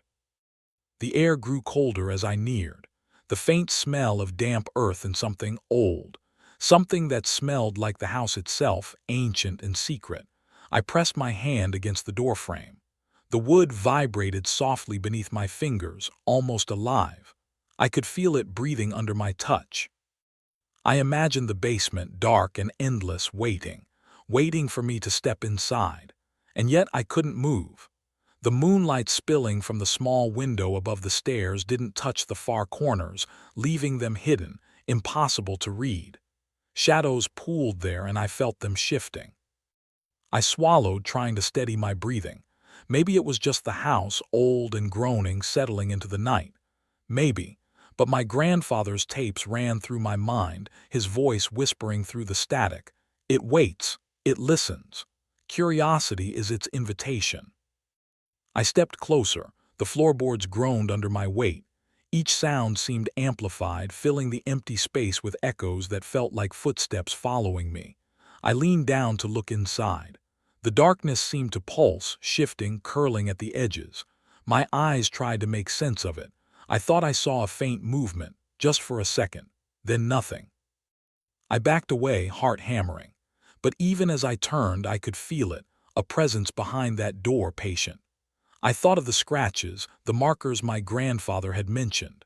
Symbols etched in places I hadn't noticed, lines that told stories I couldn't read. I wondered if they were warnings or instructions. Another creak. The door shifted again, slowly, deliberately. I realized I was holding my breath, frozen in the hallway, too afraid to move but too curious to retreat. The sound seemed to stretch time, elongate each second into eternity. The door was opening, and I wasn't sure if I should step back or forward. I could feel the temperature drop. My fingers went numb. I reached for the light switch, but the bulb flickered once, then dimmed. Darkness pooled around me, thicker than before. I could see the outline of the door, the faint sliver of moonlight spilling across the steps, but the basement beyond was impossible to read. And then I heard it, a soft scrape, not wood on wood, something shifting inside, something moving under the floorboards. My mind raced. What was down there? My grandfather's voice echoed again. It is patient. It watches. It waits for attention. I wanted to scream. I wanted to run. But my feet were glued to the floor. My eyes traced the shadowed corners of the basement opening. I imagined shapes curling just beyond sight, waiting, aware. The air smelled stronger now, damp and earthy like a grave. I stepped closer, unable to resist. The door creaked again, another faint scrape, and I realized something impossible. The sound wasn't random. It followed a rhythm, slow and deliberate, almost like breathing. The house itself seemed alive, responding to my movement, listening. I reached the top of the stairs. Moonlight spilled on the first step, and I could see faint scratches etched into the wood. Markers, like my grandfather had said, signs of warning. I traced them with my fingers. They were deep, deliberate, old. And then I felt the vibration beneath my hand, subtle, almost imperceptible. Something alive, something patient. I wanted to step back, to retreat, but my curiosity burned brighter than fear. I imagined descending into the basement, stepping into that unknown darkness. And yet, a voice in my head, my grandfather's, warned me. Do not go down if it calls. Curiosity is its weapon. I froze, my mind raced.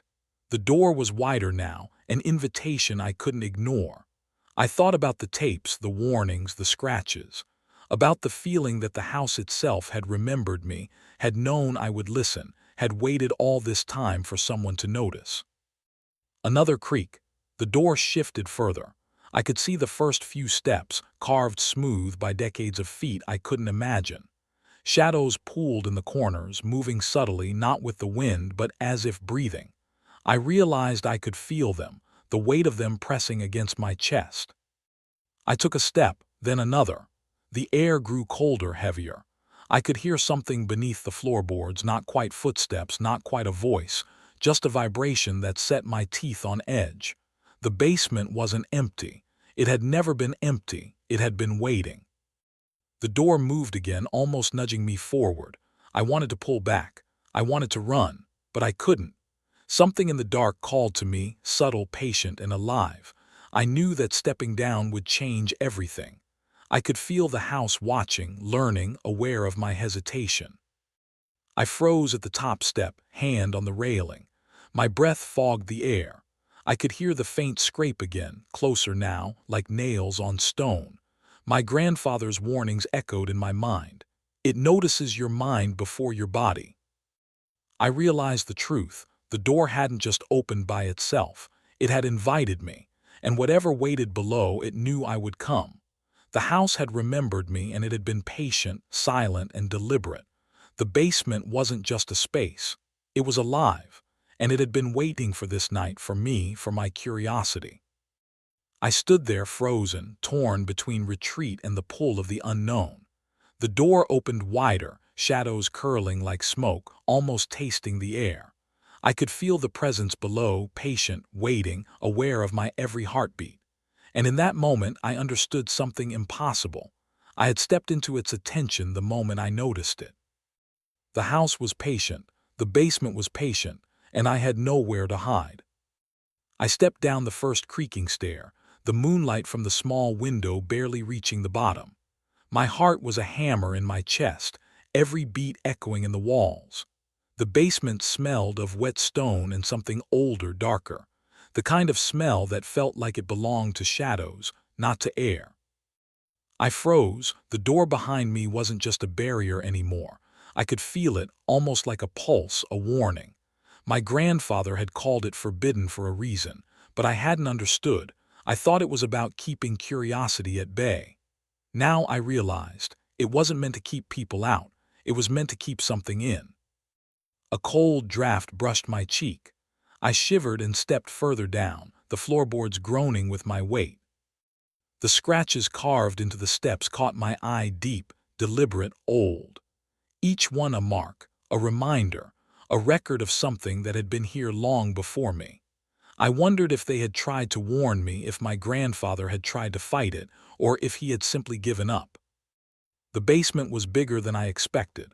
Shadows pooled in every corner, thick and viscous, almost moving on their own.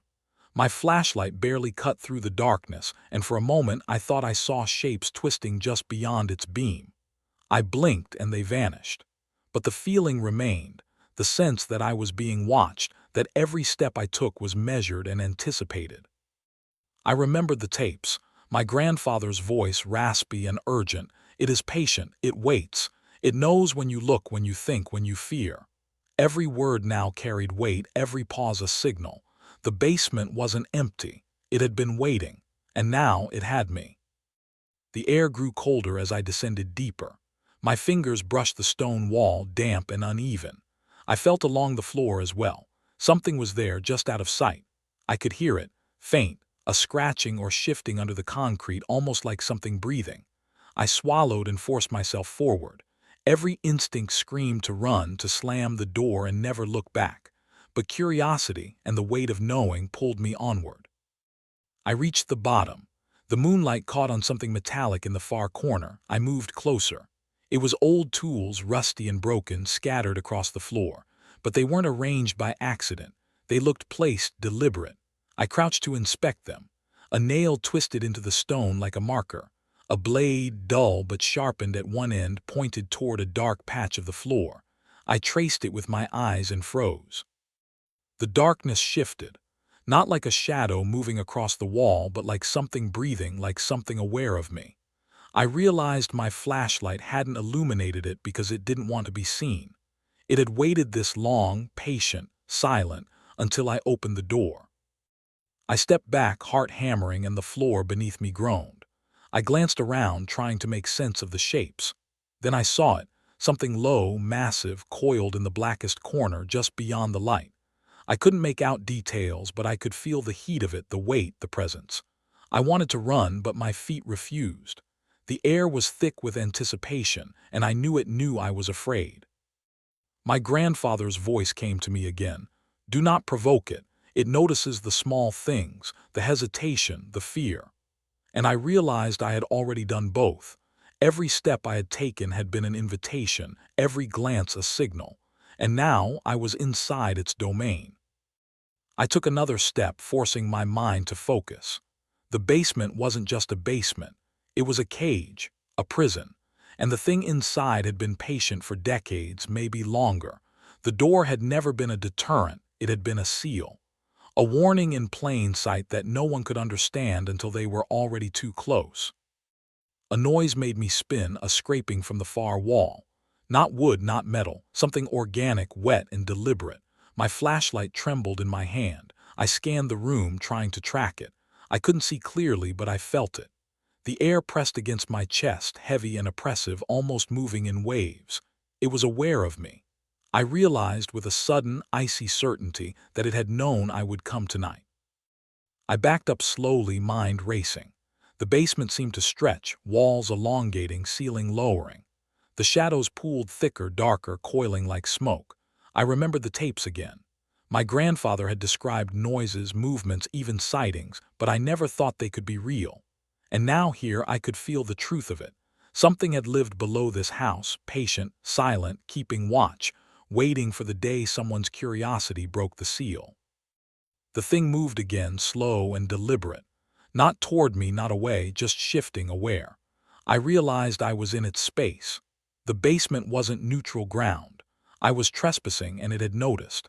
Every instinct screamed to flee, but the door was behind me now, half closed by its own weight. The seal was still intact, barely, but I was inside. I wanted to speak, to call out, but my voice caught in my throat. I felt the darkness breathe around me, the pressure of it heavy on my shoulders. And then, faintly, I heard something like a whisper, not words, but intention. It wasn't calling me. It was acknowledging me, waiting, watching. I shivered and took another careful step backward. My flashlight flickered. In the brief darkness, I thought I saw movement closer, nearer than before. Not fast, not aggressive. Patient. Calculated. I realized with horror that it didn't need to strike. It only needed to exist, only needed to be patient, only needed to watch me understand too late. The air grew colder, almost unbearable. My breath came in short, visible bursts. I gripped the railing along the stairs, mind racing. The basement had been a warning all along, not to keep me out but to keep something in, something patient, something that waited, and now it knew my fear, it knew my curiosity, and it was alive. I realized I had to move, slowly, carefully, every step measured. I could feel the weight of it pressing against me, silent, patient, aware. The thing in the dark didn't need to move fast. It only needed time. It had all the time in the world, and it had me. I took another step. The floor creaked. The shadows rippled. My flashlight trembled. And in that moment I understood something I hadn't before. The basement wasn't just beneath the house. It was beneath understanding, beneath reason. And whatever was in there had been waiting for someone like me. Someone curious. Someone foolish enough to open the door.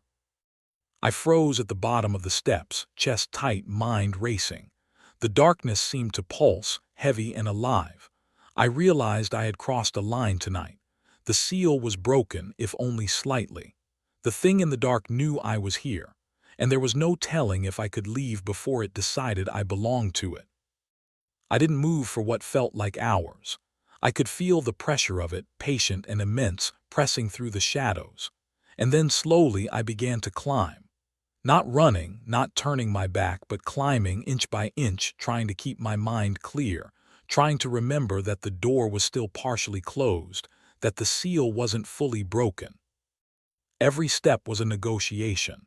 The basement seemed to breathe, the walls expanding and contracting with some hidden life. I reached the first stair, the moonlight spilling down just enough to see my fingers on the railing.